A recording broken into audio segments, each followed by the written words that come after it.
Hello and welcome everyone to episode 183 of the Warhammer 40,000 podcast known across the internet and by extension, potentially, maybe, I like to think so, around the world as Lookout Sir. My name's Dan and I'm introducing Phil. How you doing, buddy? You alright, mate? How's it been? Hello. I'm very good, thank you. Very good. How are you? Yeah, adequate, I would say. Just adequate. The world is treated adequate. Yeah, no, indeed. It's been interesting, really. Lots going on in the kind of hobby space at the moment. Been working on all sorts of projects and getting excited about things that are coming around the corner and things that, took us by surprise. So, yeah, lots of really good stuff happening, I'd say, in the general sense.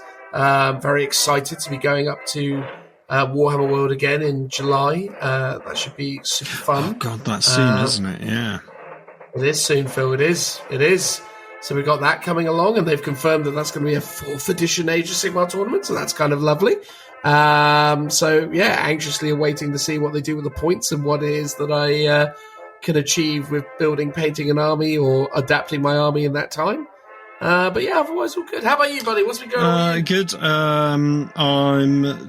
I built my Wardens, my Thunder Warrior Wardens, which was the last unit that I was working on, plus another Blade Champion. So that's now finished. Lovely. I'm starting work on, I've got 4 models left, which are the Pariah Spear guys, which I'm running as these belly gun characters, which is based on some old Rogue Trader artwork. So I've got 4 of those to build. And then yesterday, in a whole day, I smashed out a brand new mini. I did a Caluxus Assassin. Technically missing a whip. That's the only bit I need. I'm hoping someone on the internet will be able to help me out with that bit. Because you failed me, Dan. You said you had it, and then you turned out you didn't. I thought I did, but yeah, obviously I discarded that sprue. I used to have aspirations of collecting Sisters of Battle / Adeptus Sororitas, and failed myself, and then by extension you. I apologise, that's mate. That's fine. But I was surprised that I managed to effectively build a 100-point mini in an afternoon and an evening, whereas my Thunder Warriors take literally, several days per mini because it's so complicated to do. So it was nice to be like, I've built it now. I just sort of I did a few little head swaps, a few little hand swaps. I've just got one hand to swap out for this whip once I can get it. And yeah, this morning I did the base for it, so it's almost all ready to go. Amazing, mate. That's a win. Sorry, that was a terrible transition. Well, I've done it now. What are we going to talk about in this episode, Phil? Well, the big thing is the balance. The only thing? Yes. I guess so. Yes.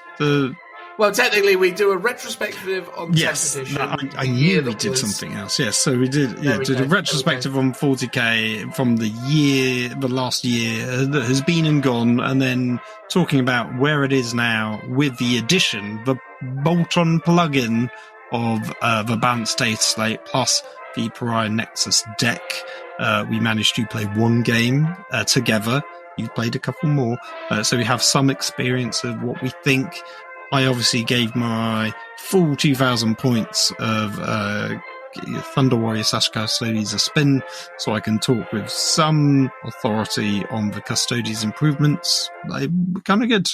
And then you played Adeptus Mechanicus, so you could speak with some authority on those improvements, if at all.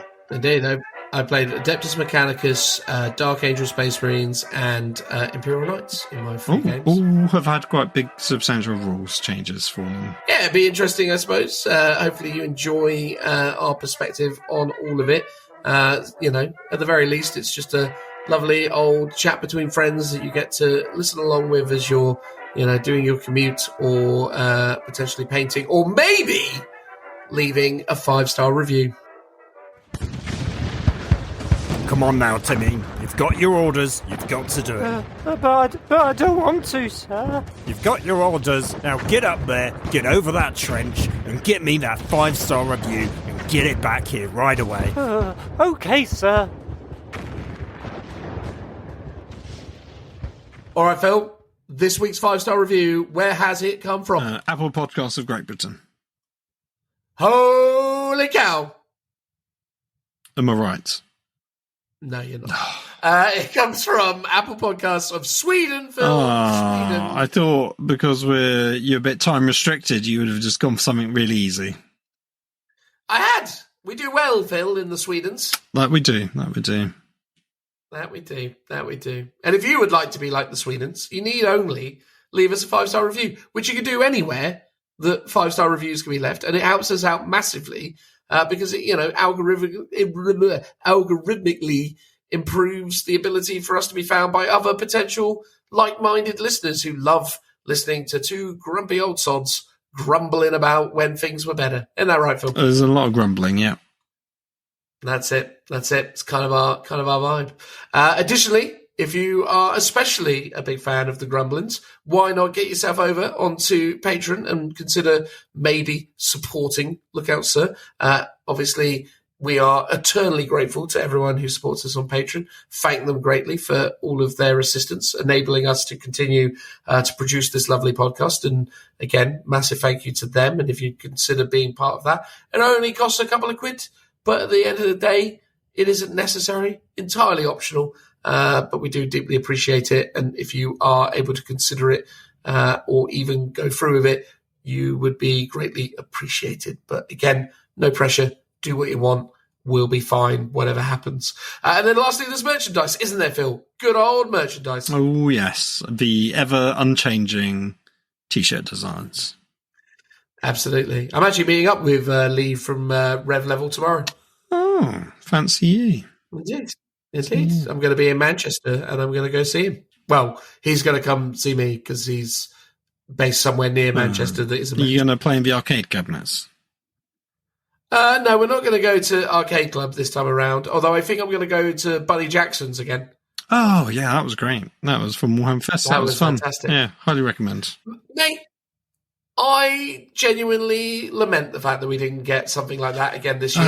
Yeah, come on, Games Workshop. I know we hated it, but give it to us again. I mean, if that isn't Games Workshop's MO at the moment, come on. Let us feed on your succulent juice.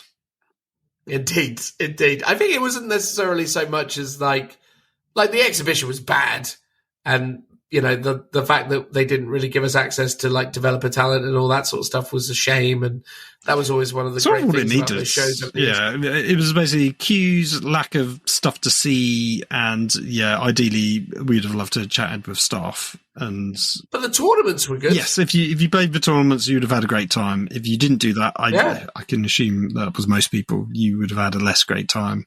The tournaments were good, and it was really amazing just being immersed in the culture and surrounded by friends. As I said at the time, it was like being back in like school or something, where you just had loads of people around that you knew, and you were just walking the streets of Manchester when not in the exhibition centre and just bumping into people, and yeah, it was lovely. But yeah, anyway, so I'll probably and also you could go to wonderful establishments like Buddy Jackson's and enjoy cheap wings and incredible cocktails. No, exactly. What more would you want? Exactly. This time tomorrow, Phil, I'll be off my head on chicken wings and frozen daiquiris. Very enjoyable. Exactly. Until the morning after. But less said about that, the better. Right. Let's get into this 5-star review from our friends in Sweden, specifically Fluf from Sweden, which wrote 5 stars from Sweden. Sweden.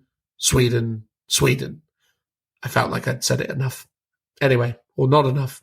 You can never say it too much. Anyway, here we go. A thoughtful, creative, and overall pleasantly voiced man called Phil with his ever... I know, right? Could you imagine? Brilliant. With his ever comically grumpy sidekick, Dan. I mean, who would have thought? Who would have thought? Are forever my friends, keeping me company while walking doggos. I do miss the time when you had weekly rants, since one episode only lasts a couple of days, but know how much time and effort you guys put into each episode. Thank you. There you go.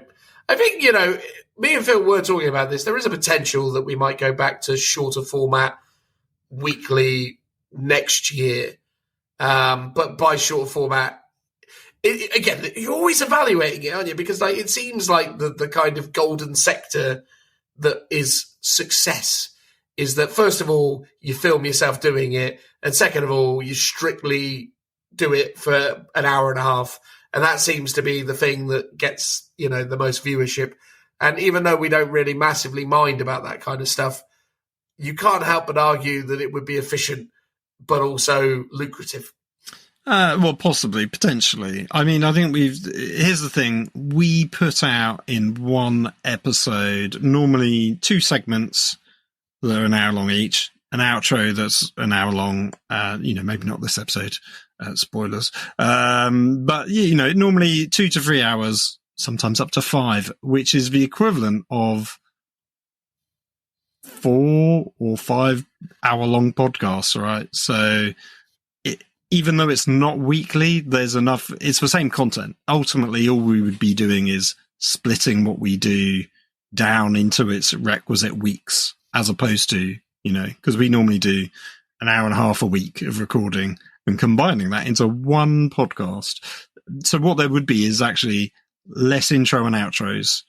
Well, actually, no, I guess there'd be more intros and outros, but we'd maybe have to reduce that down and reduce maybe the 5-star reviews to make the weekly feasible, I feel like. And it would just have to be, here's a segment, Bush. Like, that's it. Yeah. But I don't know. It's something to consider. At the end of the day, we're not, The thing I like about the way that we do this is we just lock into a methodology for a year and we just kind of stick with it. We're just like, we're very annualized in the way that we evaluate it. And we just sort of go, yeah, that'll do for the period that we're committed to it. Because a lot of the time we schedule ourselves and build our plan around our lives. It's just like, what is feasible? What can we do? And what are we proud of? What do we feel comfortable with? And I think that's the thing. But I do think it doesn't hurt to try and mix it up. True. I generally like people to, drop us a message, whether that's, Patreon, Instagram, Facebook's, YouTube comments, wherever you can. Let us know what you think to either, I guess, weekly formats or video formats. But as, Mr. Fluff himself has said, he likes to listen to us while we walk the dogs. So I think, a lot of people love our podcast because we are a podcast and you don't need to see our delectable faces. You can just listen to our smooth voices. I don't disagree with you, man. This is the thing. I'm sort of resistant to the idea that we do video stuff. I don't really want to chase the sort of the YouTubiness, as it were. But you can't deny, obviously, the impact that stuff has in terms of. But then there's also the players that do it, right? It's most of the time it's these influencers that kind of moonlight with podcasting as a kind of side hustle piece. So yeah, it's a different kind of vibe, I suppose. But anyway, long story short is I'm very happy with where we're at. I'm very happy with the support that we get, and I'm really pleasantly surprised consistently by the amazing listeners and fans of the show that we have. Much like Fluff from Sweden, thank you so much for your 5-star review. It's really appreciated. Genuinely means a lot to us, and obviously thank you for making suggestions or putting forward your opinions, because we do really value it, and we do want to try and do our best to try and create something that's entertaining, or at least engaging for you and others like you. But to elaborate on that more, you've heard from him already, but here he is again, Phil. Well, thank you, Fluff. I hope your dogs are doing well as you're listening to us. Give them a good pet. Tell them they're good doggos right now. Do it now. Okay, thank you. I'm glad you enjoyed it. I'm glad you love my voice, my humour, my gracious good looks, and that Dan is the grumpy old man of the team. I'm glad someone's finally seen through that's really what's going on. And you'll be pleasantly surprised, because I think in this episode Dan is quite grumpy in places, so he is true to form, if nothing else. I am worried going into it, because I do feel like it's so difficult, man, because I desperately didn't want to just be, but again, I feel like, as always, it's better to just be authentic about how you feel about things and where you're at with it. And again, hopefully, as you go into this episode listening along, you understand that, myself and Phil, but I suppose arrogantly, me specifically, I spend a lot of time playing Warhammer, I spend a lot of time investing in the hobby. I do love it innately. It is something that I take a lot of joy from and with and in, etc. But I still feel like 10th has got a little ways to go. And I feel like the first year of 10th hasn't been everything I wanted it to be. So I'm intrigued to know what people think of that perspective. But obviously, as is the thing that lots of people say in these circumstances, if you're really loving 40k, good for you. It's great. It's awesome. And I am as well for the most part. I just think that other editions of it have done things a little better and been a bit more in line with what I've been looking for at that time. But ultimately, 40k is still a great game. It just feels like once upon a time it was a little bit better. But ultimately, I'm really happy with things in the way that they're going. But anyway, that's spoilers, etc. You can listen to what we had to say because it's coming up next. Transitional noise.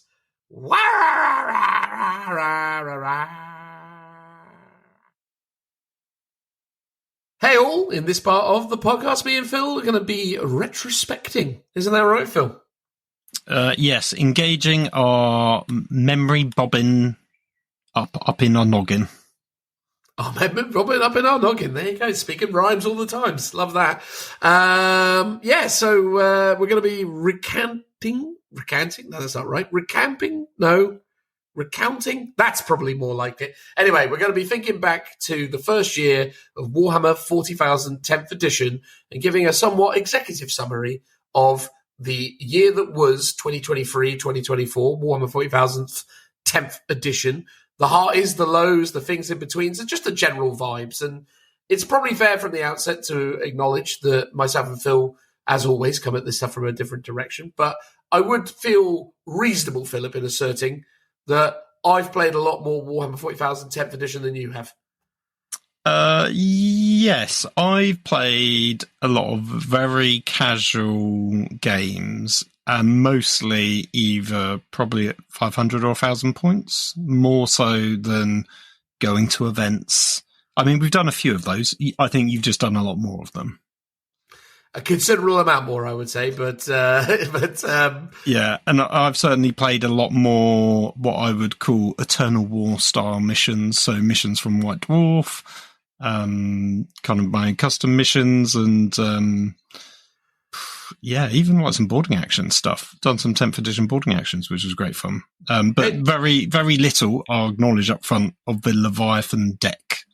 That's fair. By comparison, I've played a lot of games with the Leviathan deck, but I have also done a little bit of variety in there. Played a few of the old Eternal War missions from the 9th edition card set, and also obviously took part in RFW, which again utilizes a more kind of Eternal War style mission structure as well.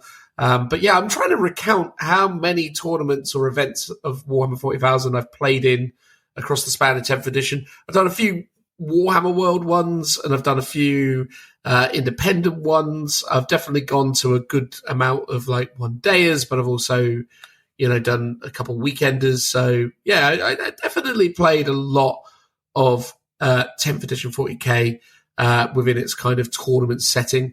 I think one of the things I always find really interesting, I suppose, and a statement I've heard stated about people who maybe don't have the best time with 10th edition Warhammer 40,000 is that the people with the most negative stuff to say about 10th edition are the ones that aren't actually playing it. And I felt it was just important to sort of highlight that from the outset because, from the outset, I've definitely struggled across the span of 10th edition with some of the rules decisions. But I have enjoyed it. Warhammer 40,000, like all war games, certainly Games Workshop ones are innately entertaining just because it's fun to spend time with friends and like-minded people and, immerse yourself in those stories in that world, in that gaming system. And I've definitely played some incredible games in the 10th edition cycle. So I'm not going to sit here and say like it hasn't been fun. I think there are just some things that have been interesting from a rules mechanic perspective that I have experienced as a long time kind of veteran of the game, and that I know many of our listeners, as well as people that I encounter in my day-to-day life, have similar perspective on some of their foibles with the system. But, full transparency from the outset, we are not going to just be coming at this from a glass half empty perspective. I want to try and sort of retrospect on 10th and try and, really kind of try and focus on the good as well as the bad. and, be optimistic about the future, because obviously the other part of this podcast is us talking about Pariah Nexus and all of the new exciting changes that GW has just brought into effect. We're actually recording this on Wednesday the 19th, the day before we understand that they're going to be dropping the big balance data slate and then subsequently releasing Pariah Nexus. I don't know where this is going to appear in the podcast in terms of a timey-wimey type of sense. It would seem odd to, start with the new stuff and end with the retrospective, but I guess we'll figure that out, right, Phil? Yeah, I mean, let's keep it chronological. That's what I would say. Keep it chronological. Fair. So later on in the podcast, or the segment after this, we'll look to the future. But now let's spend some time in the past. So 10th edition Warhammer 40,000 is a game that was considered from the outset to be a very necessary and very essential change for the general state of the game. 9th edition Warhammer 40,000 had bloated the system to a very kind of specific status where there was so many rules and so much kind of creativity and freedom and expressiveness that you could do with your armies that from a tournament setting, it was just too overbearing. And ultimately there were too many ways that you could do too many tricks that not enough people understood. And it just became this horrible mess of rules and stratagems and all sorts of other things. There was some shining lights at the end of 9th edition. It's fair to say that Codex Chaos Demons and Codex World Eaters were two really good examples of what we were hoping 10th edition might become, which was essentially 9th edition toned down a little bit, and then ultimately adding universal special rules to build, commonality and build a kind of coherent, consistent gaming language. But it's fair to say, Phil, isn't it, that, despite all of our lofty expectations going into 10th, none of us were expecting the sort of drastic changes to the core systems that we saw. Correct. Yeah. It was, as you said, I think most people just wanted toned down codexes, because overall, while it sort of had developed, I guess, over the course of 9th edition, the actual core rules were pretty good. I guess caveating that with always the 20-odd pages of erratas and stuff that has built up over the edition. So, they could have done some tidying up and some streamlining. And as you say, things like universal special rules to describe common elements, like everyone calls Deep Strike. Feel no pain is a feel no pain. Rather than giving it its own unique fluffy name, just call it as it is, Deep Strike or whatever it might be. And that's sort of what we was expecting. But as you say, little did we know what would be around the corner. Yeah, and it's been interesting, hasn't it? Because, looking back on it now, I think having seen how 10th edition has evolved, it feels like they are trying to, address certain decisions and come up with solutions to effectively get us back to where we were with 9th edition. But certainly there were lots of really interesting kind of core concepts that they introduced very early on that created a lot of issues for certainly the competitive scene, but just players in the general sense. I know the early complaints were leveraged towards towering.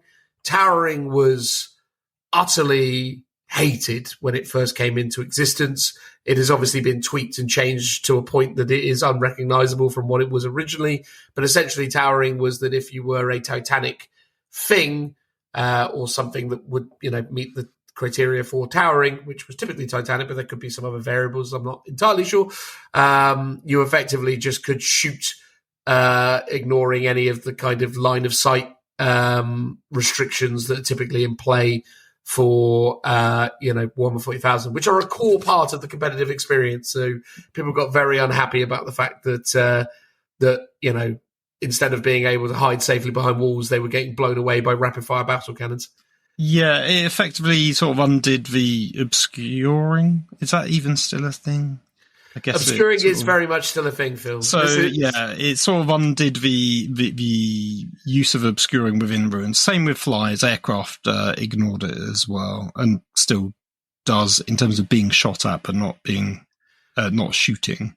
Personally, I wouldn't have minded it if knights, towering units.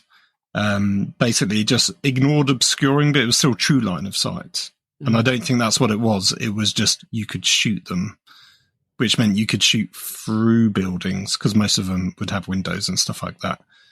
Whereas I was like, if you could see over the building, then that is probably a bit more thematic, but maybe it's a bit too granular in terms of a rule. Yeah, it just created a lot of very frustrating and very awkward rules interactions that obviously within the very sort of competitive-minded perspective was just a bit bridged too far. I mean, obviously it was most prevalent with the Imperial and Chaos Knight armies, but it was probably most painfully felt with the Wraith Knight. Again, I think that was the other funny thing that really kind of kicked off 10th edition was the haves and the have-nots.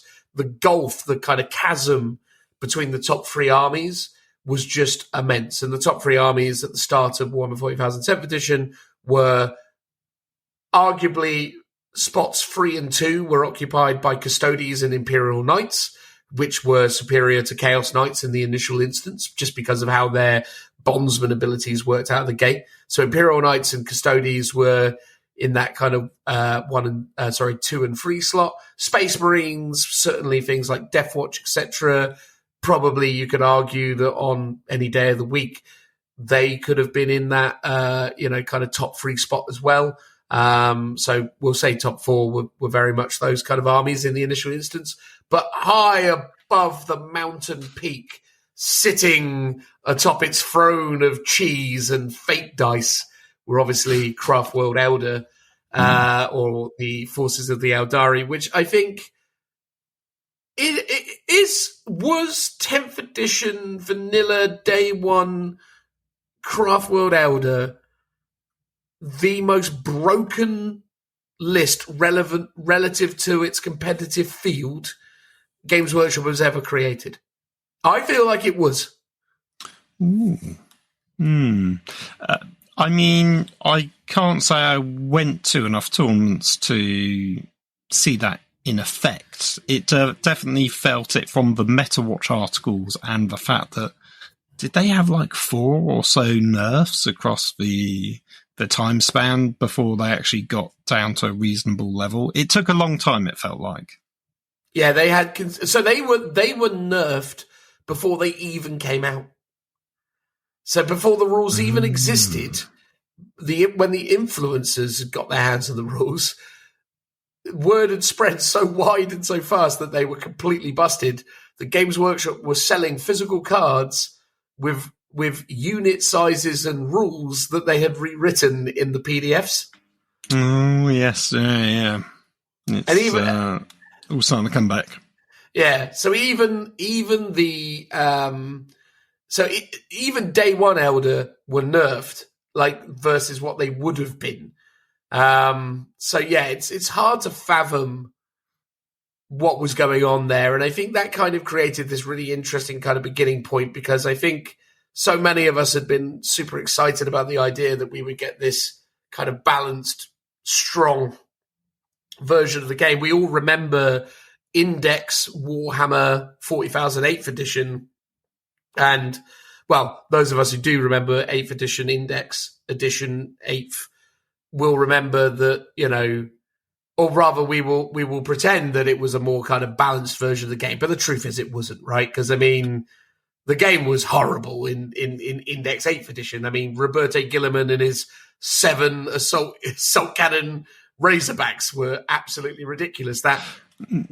Yes, although, so from what I remember, because I was playing Guard then, so Guard were always historically terrible, but actually could win games in 8th edition, so I quite liked it from that point of view. Elder, with their Wraith Knights in 7th edition, were a nightmare, but actually a lot easier to deal with in 8th, and also Primaris were just terribly bad for, I think, most of the edition, or certainly early doors, until they got their 2 wounds. They were pretty weak.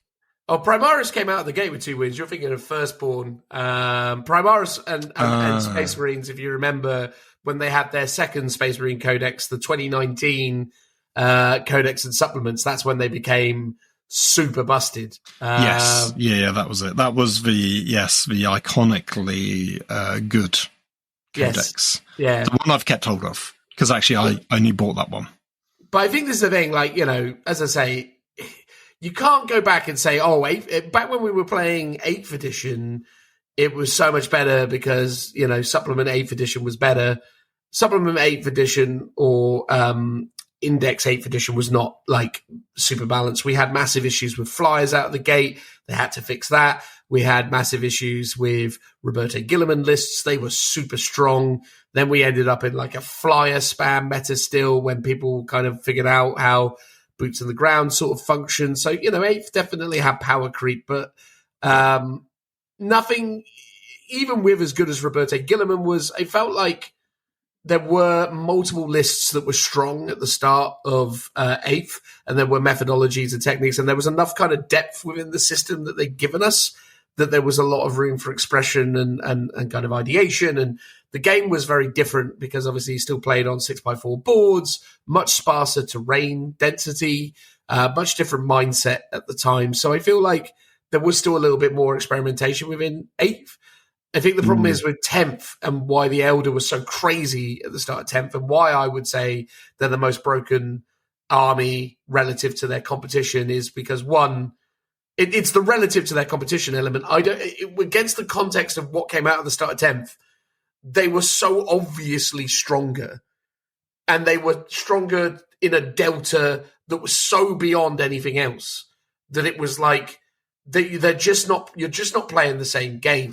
Like, no, I agree. Because you had, I think, with 8th edition, there were obviously winners and losers, but I think it was mostly there was like strong lists rather than strong armies. The overall army rules weren't the thing that was making people win.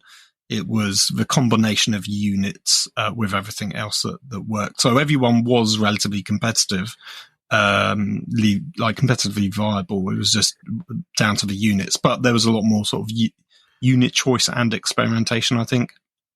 Also, a big learning curve from 7th edition to 8th edition was much bigger gap in terms of that you had to cross in terms of getting your head around how the game now plays. Whereas I think 9th to 10th is a much smaller jump, even though they have sort of changed the rules quite fundamentally. Yeah, I think for Elder, it was the fate dice, if I remember rightly, but also their sheer number of like devastating wounds that they could get access to. And if I remember rightly, there was a lot of, because I think it like the very first podcast when we were talking about it was like, you just go, oh, the anti keyword with devastating wounds is really busted. And you're like, well, we sure hope that isn't in the game that much. And then it just appeared everywhere, it seemed. And I think Death Watch, as you got a mention because of that combo. Oh, yeah. So early doors, they had like a combination of like bolter drill with, which was an enhancement that enhanced everything. So it didn't matter if you were shooting a bolter or a missile launcher, you got like extra shots. And yeah, the whole thing was pretty crazy. Like there were some really wild combos at the start, but the Elder again stood above all of those. And again, and the thing that was wild about it, like I remember playing a one-day tournament. I was playing Imperial Knights right at the time, which were, again, as I would have probably have said at the time when we would have talked about in this podcast, the army that I was mostly playing in 9th edition as well. So, you know, the fact that they were strong in 10th was wonderful, and I appreciated that. But, you know, I was there before it was cool, honest. But the point is like, I played game 1 and game 2 against 2 really good opponents and played, you know, solid games, and I won both of those. And I was seeded, you know, on table 1, and I came up against a nice lad with an Elder army who was by no means a remarkably good player in the sense that, like, they weren't, like, you know, a known name or anyone of any kind of, like, of any real sort of, like, status. Not that I am either. I'm not kind of elevating myself in this, but what I'm trying to suggest is that essentially they beat me so easily. Like, I literally got tabled in a turn. Well, basically, I had 1 turn. They had 2 turns. I was dead by the end of their second turn entirely. And I was like, oh, man, Elder are crazy. But we went over it every which way. and it was like it's just not possible to win. Like, when we were we were coming up with hypothetical Imperial Knight armies that could beat the Elder army that I faced, and again we kind of aligned on the idea of just armature spam was like the only option. But like, even then, it was just it was horrific. So I think that was one of the things that really kind of early doors kind of created this have and have not, because as much as Eldari were insane and incredibly powerful, and then, as I say, Marines, Custodes, Knights kind of sat in that kind of top 3, top 4 area. The delta between those armies and everything else was massive, and then the delta between the middle tier and the bottom end, like Death Guard. My God, did they put the boots into them? Like, Death Guard at the start of this edition were unplayable. They were so bad. I know, because I started out trying to play them, and I was like, this army can do nothing. It's so awful. So yeah, I think that was the thing. Like, the edition was kicked off with severe problems and severe balance issues. Today, it is a lot more balanced in terms of armies against armies. Internal balance is still kind of an issue. There's certain priority units that take priority all the time. But yeah, I think Temp didn't get off on the right foot, it's fair to say. I mean, what was your take as a more casual observer for the early time with Temp? What was your feels at the time? Yeah, they gave us something that we didn't ask for, is the best way that I could summarize it. As we've already said, just streamlining 9th edition, toning down codexes. I think everyone would have been really happy with that. I think overall the balance for 9th at the end was very good, and yes, it had a lot of complexity to it, but if you could get over that or ignore it, it wasn't too bad, and some armies were better than others. Yeah, so 10th edition had a lot of fundamental changes that were really odd choices, and some of the way they had talked about the rules were really odd. So, for example, I don't think they explained how you vertically move units with the fly keyword in the core rulebook. That gets explained in the designer's commentary with like a nice handy diagram, but that came out like several days or like several weeks after the initial rules had dropped, and that was just like an odd thing that they overlooked such sort of fundamental things. And as we said, the obvious combos of the anti-keyword with the devastating wounds, it just seems so obvious when you first glance at it. You go, oh wow, this is really strong, and then it's sort of everywhere, and it hasn't been sort of managed correctly. And there were other things, I guess, the fact that everything has abilities and that characters don't feel like individual characters. They just feel like buffing pieces for units that they have to go with now. Like, they can't ever really be on their own as viable things because they just get killed straight away. So there were a lot of things that were a bit puzzling, or just,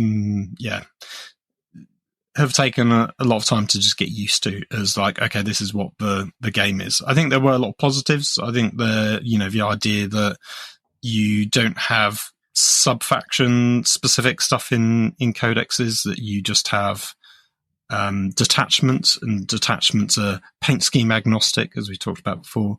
I know you're a big fan of that, Dan. I'm sort of, my only criticism of it is you lose out on some of the theming and narrative that it inherently gave you before, whereas you now have to sort of come up and find it yourself and create it yourself. But the concept of the 2-page structure that they were selling us is you have 2 pages of your detachment. It's open. That's the 1 page in your book that you need to have open. It's got all your stratagems and your rules. That's great as a concept, but you have lost a lot of your customization. There's no real warlord traits anymore. Your enhancements, there's only 3. You can't upgrade characters and units like you could in the previous edition. So it felt like you lost a lot of flavor customization, which was a real downside. And then the last thing I'll bang on about is that so much stuff went to Legends, whether that was Forge World, that was the Horus Heresy range, or just general models. It felt like before the game had even come out, there was a lot of negativity because of that happening.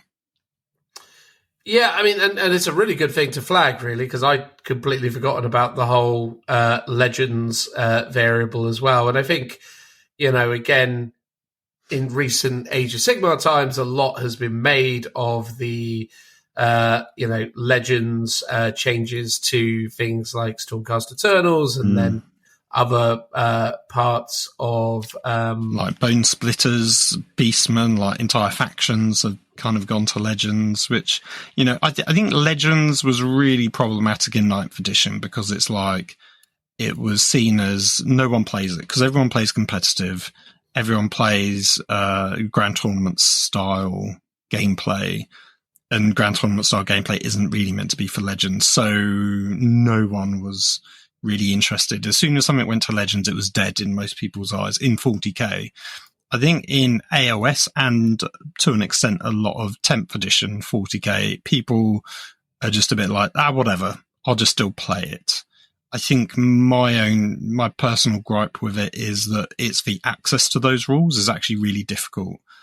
If you want to play with Legends units, the rules are only available as PDFs on Games Workshop's website.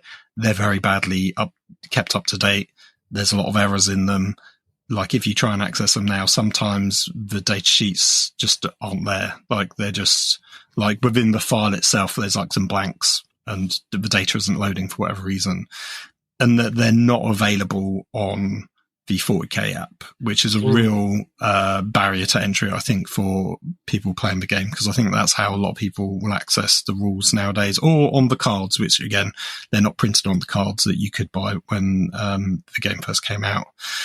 You'd have to resort to things like Battle Scribe for digital versions of those rules.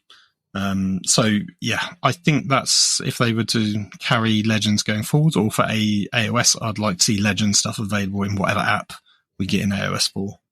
But yeah, again, I think, there's just a lot of things that leave, bad tastes and create, sort of negative sentiment. Again, the thing is like these feelings don't sort of happen because of one specific thing. It's a catalogue of errors that or moments that creates a general kind of consensus around it and a vibe towards it. And certainly, early doors when you're dealing with the power creep of certain armies and the sheer power of certain things, and then you're obviously getting used to the fact that units that you have collected and really are very passionate about have been removed from the game.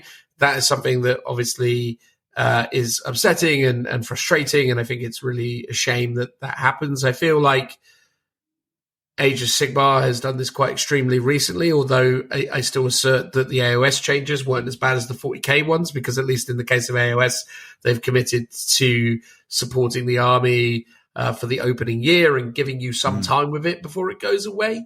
I don't know if that's better or worse in the grand scheme of things, but I guess I'm asserting that it's better, so I suppose I'll stick to that. But yeah, the core change that was super interesting as well was and you kind of said it without saying it, was the points, right? Like that's big as well, because yeah. So like the points change and army list construction and just overall kind of balance within that space has been one of the most interesting things about this edition, because obviously, they still want you innately. They still want to try and support and deliver a range of options for you as players, so as you can take different loadouts. But obviously, the spread of options are so strong, and by comparison, so weak that the points at the moment are just horrible, because you've got units still now that need to account for all these many variables. And I genuinely think the changes to army list construction, the fact that there is no or has been no requirement for you to take battle line, as it's called now, the removal of elite fast attack, HQ, heavy support, transport, aircraft. The fact that all these unit denominations, these categorizations have been removed from the game, I genuinely think that is to the game's detriment, and I think it massively impacts the way that people build, create, and express themselves through their armies on the tabletop, because, you know, a squad that is basically optimized around a certain function with certain war gear, certain loadouts, is very personal to your play style. If you want to tool up a unit and give them particular types of weapons, that's something that obviously works for you and your way of playing. But then, you know, by comparison, I suppose as well, if you're someone who wants to inject a lot of flavor into your units and you want to kind of put personality onto them, having certain signature loadouts and characters and certain things is quite important. And although I accept and acknowledge you can still do that today, like there's no reason why you can't have a Space Marine sergeant with a bolt pistol and a chainsword. It's totally viable. You can do it. But if you're not taking a plasma pistol and a thunder hammer, what are you doing? Yeah, because you're basically foregoing balance for narrative, whereas before you would be paying points. So there was at least some element of balance. So yes, taking a specialist weapon in your squad would be great and more useful for that unit, but you're probably paying like 20 points for a plasma gun, it used to be. So quite often with my Krieg, I would run barebone infantry units. I'd like to keep them nice and cheap. You'd have to, you know, fill out your free troops tax for your combined arms attachment before you could then go into the nicer units and stuff. So I tend to keep them a bit cheap and, you know, use them as sort of screening units and things like that. Whereas now with those units, it's like, if, as you say, if you're not putting a power weapon and a plasma pistol on the sergeant, if you're not taking your two required, well, not that they're not technically required, if you're not taking the two specialist weapons, and probably if you're not, you know, swapping two of the guys out for a heavy weapons team, why wouldn't you? Because the unit has been pointed with those in mind, or at least the assumption that you're taking some of those things in mind. So you're effectively paying points for stuff that you're not taking if you choose to lean more into the narrative elements. So you're basically being penalized. And, you know, I see it all the time, like people now will basically add sponsons onto their Lehman Russes. On their painted models, they're like, oh, I'm tearing bits off and I'm sticking these on because why wouldn't I? And that's how people look at it nowadays. Which is a shame, but I think the game has sort of forced people's hands to do that, and I don't like that aspect of it. It's odd because it's an odd choice, because in 9th edition and even 8th edition, people absolutely hated, and you were one of these people, Dan, power level. I didn't mind it. It was fine, especially for casual games, but people absolutely hated it. And it's ultimately we have power level now, but they just renamed it points. Yeah. Yeah, for some reason. It's really weird as well, isn't it? Because I hate always having to compare to Age of Sigmar, but this is a relevant comparison, so hopefully you'll allow me to entertain it, which is that in AOS it sort of doesn't work as badly because the units are so much more defined in their function, i.e., especially now with what they're doing with 4th edition, the fact that a unit is just what it is. It's like they're not giving you any options really anymore. Like, you know, you look at a unit of brutes for your Auric Iron Jaws, you basically get brute weapons and a gore chopper, and 1 in 5 things gets a gore chopper. So it's like, all right, cool, easy. They've all got the same thing, except one of them can have a gore chopper. Yeah, and what's interesting about that is, because I guess technically specialist weapons were always like, well, 1 in 10 models, or maybe 2 in 10 models will get a specialist weapon in 40k. But there was always points as a caveat to it. Whereas in AOS, it's like there's no points to that upgrade, but the limit is how many you can put in the unit. And the weapon tends to be, because it's effectively an upgrade for like a sergeant or some big dude with like a big mace or a double-handed axe or something, you would always take it because it's a vastly superior weapon to the regular guys. But the caveat is you can only put like 1 or 2 in the unit. And that was the limiting factor. It wasn't more about, well, I'm going to take this one unique weapon that's going to give me some like anti-monster or anti-infantry capability. I mean, there are some that do that. I think Caradron Overlords had a lot of specialist weapons that you could, depending on which ones you were taking for like the Thunderers, you might load them out in slightly different ways. But yeah, as you say, I think for AOS, for the most part, not completely, but for the most part, a unit pretty much just has one loadout and it all has the same weapons. And some factions are much more like that than others. Some units are customizable, but not a lot, I would say, especially in comparison to 40k, whereas in 40k, pretty much everything has like some kind of, customization within that unit. Although I feel like they're trying to lean away from that with newer kits. Not always, but definitely a lot more. Yeah, it does feel like they have tried to, bridge the gap where possible with newer stuff. But all that being equal, I think the points changes have been a real detriment to the game. And I do also think removing obligations and removing like necessities within your list building as well has hindered the game. Now, I acknowledge that you have a limit, as in only 3 of a thing per army, except for battle line and transports. But, that's not really a mechanic that creates interesting decision making and nuanced list tailoring. And also as well, the removal of warlord traits in favor of these generic enhancements, the under emphasis on characters in the general sense and their overall kind of function.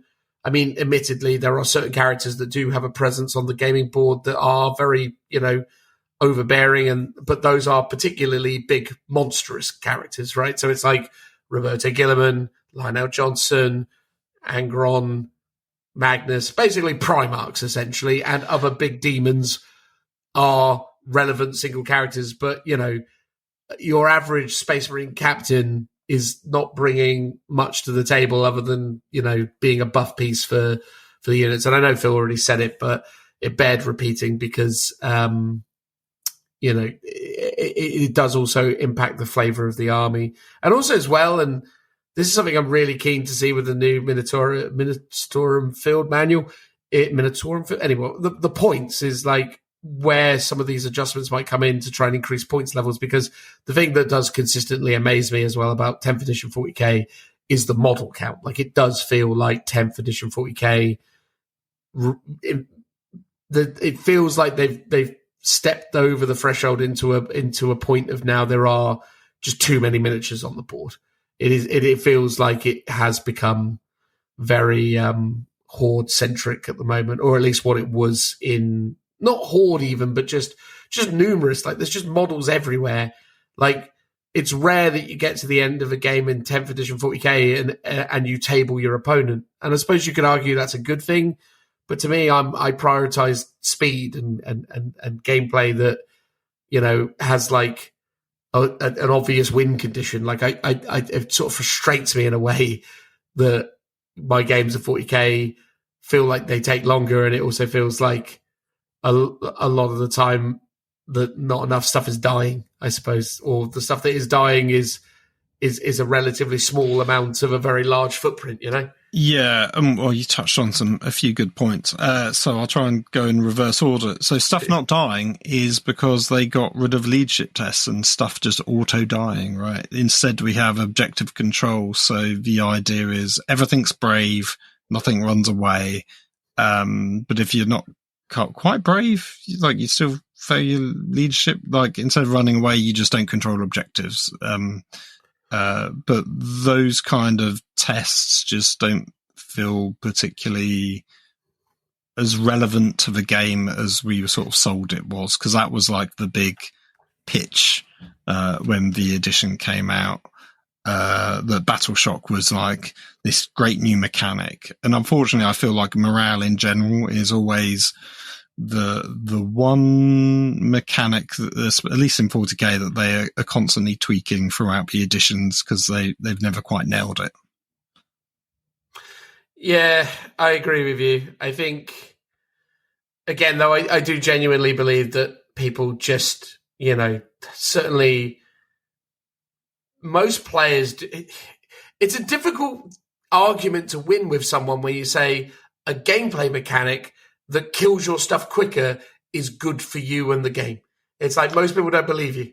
Yeah, but I sort of believe it is. Like, I've seen Rick Priestley talk about it, or it was in his book on tabletop game design, and it's kind of like it does help finish off a game. Like, it does help tell a story.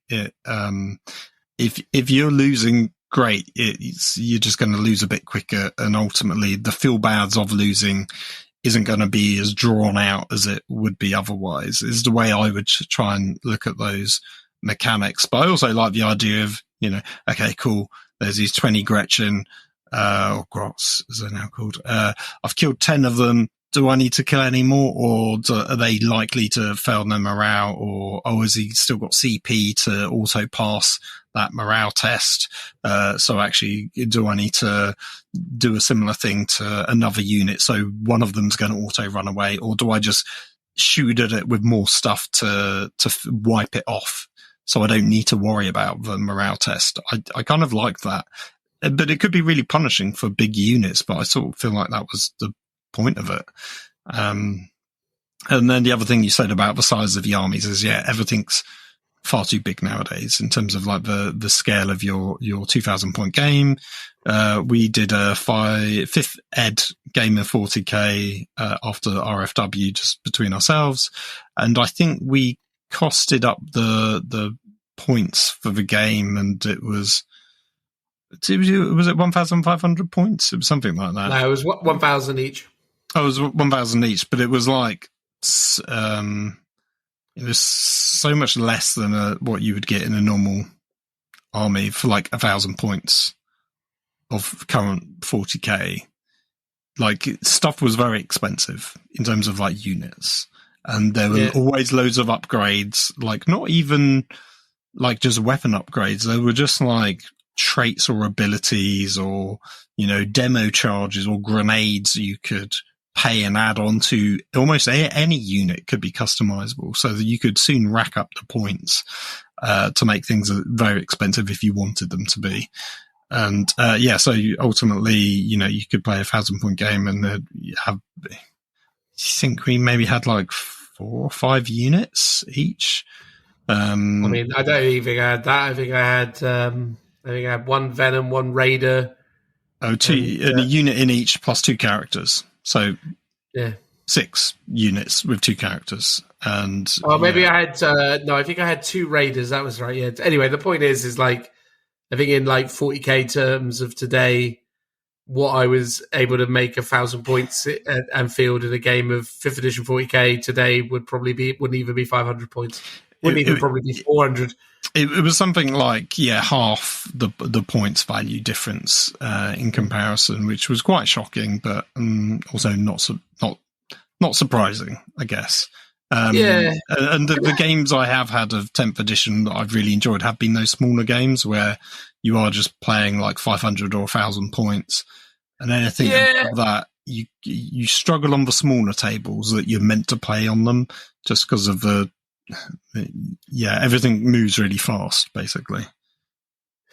Yeah, I genuinely think that if they tweak the points, that essentially a 2,000 point army became the equivalent of a 1,500 point army today, I think that would work to the benefit of the game. Because when I play smaller point games of 10th edition, I find it really good. Like, I think the game works well at that like 1,000 point scale. I think you actually get some really nice armies in 1,000 points, and you do still also need to make some compromises about what you're taking, and powerful units feel powerful in that context, but not too powerful. And yeah, I do genuinely believe that the 10th can and does support good games when the conditions are right, but I feel like the 2,000 point game at the moment is just off in terms of the volume of miniatures. And I think the other thing that's always really interesting is, certainly again talking from a competitive lens, is I always find it interesting how, with a game where shooting mechanics are so prevalent, how those mechanics are so like devastating, and how they basically skew gameplay, and how effectively the community have to, and Games Workshop themselves have to take steps to kind of mitigate those systems, because, you know, ultimately they can't kind of point them effectively because everything's got guns in the game. So if they point them more effectively to represent the damage output, then the armies would be ridiculously small, and also just be removing each other in a really straightforward trade. And that's one of the things, like I say, like one of the things that Heresy and older editions of 40k managed really well is the idea that, you know, shooting is very prevalent within the game, but it never felt like you needed to overly compensate to kind of neutralize its efficiency. But, you know, all that being said, I think I do think if they solved the points situation, or even if the competitive scene could get over this romance with 2,000 points, and I know Games Workshop would sort of put those stipulations in play, but if we could just like go back to some of the old school kind of ideology, and like, you know, today everything that, you know, we kind of see as sacred within the competitive scene was, you know, kicked off by the ITC as a response to Games Workshop not making a game that really delivered to the needs of the competitive community. So the ITC stepped in where Games Workshop were doing nothing. I feel like that same kind of energy, that same kind of mentality could also, you know, increase the impact and the overall kind of playability and enjoyability of 10th edition by, you know, communities rejecting certain assertions that GW makes, such as we all must play 2,000 points. You know, it's like I feel like if 40k 10th edition was played using 1,500 points, at least as it has been this last year, I think we'd all be having a better time with it, if I'm honest. I agree. I'm trying to think. Do they actually say 2,000 points? Because the points go up to 2,000 points for like the size of the games, and much like when they introduced in was it 9th edition they did the table sizes, or was it midway through 8th? I presume it was 9th. Like they said up to, like you didn't have to play at those sizes, or these were the minimum sizes. You could still play on a 6x4, but immediately, as if overnight, everyone or a lot of people just rejected those 6x4s. And I kind of get it, because it was basically led by tournament organizers, because it meant they could fit more tables into their events and therefore turn a bit more of a profit or get more players in. So it was understandable, but that has fundamentally changed the game for a lot of people. And, you know, I play on a lot of, I like the sort of the printout mats that Games Workshop produced, like with Kill Team, because I can fit a couple of those on my kitchen table and play like 1,000 point games, but I've not got enough space for the 2,000 points and above. So, you know, a 6x4 is a mute point for me, regardless if I'm trying to get gaming at home, unless I go around yours, of course, Dan. So I think a lot of those things are in the hands of the community, but the community love to do they like to do things by the letter. So if Games Workshop says you can play up to 2,000 points, people will just play 2,000 points. And it's for the outliers that will do different size games, or, you know, will make up their own missions and stuff like that. Speaking of missions and game sizes, should we have a brief cursory chat about Combat Patrol, which was a new game mechanic sub-game of 40k that they introduced, which was just basically playing 40k with the Combat Patrol boxes that Games Workshop sell. That is, sort of, I would say, the intermediary between Kill Team and 40k. Yeah, totally. I mean, I'm very interested to hear your perspective on it. Kill Team was obviously something they've introduced in 10th edition to try and make it more appealing to newer players, and it may well achieve that goal. In my experience, I've never encountered anyone who has actively played Kill Team. I would categorize it. You mean Combat Patrol, not Kill Team? Sorry, I apologize. Yes, Combat Patrol.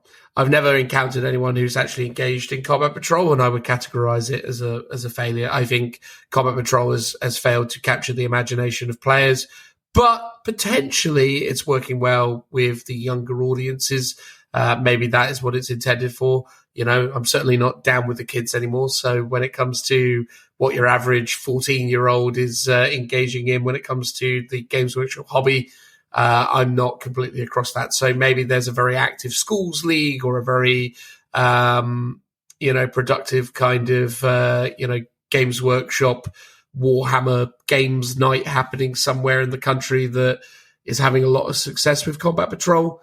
But it strikes me that it hasn't really done what it needs to do to kind of capture people's imagination. But again, that's a very blinkered perspective based on more of a kind of veteran's view of the game system. But I'd love to hear how you feel like it's performed, or if you feel like it was worth the effort, I suppose.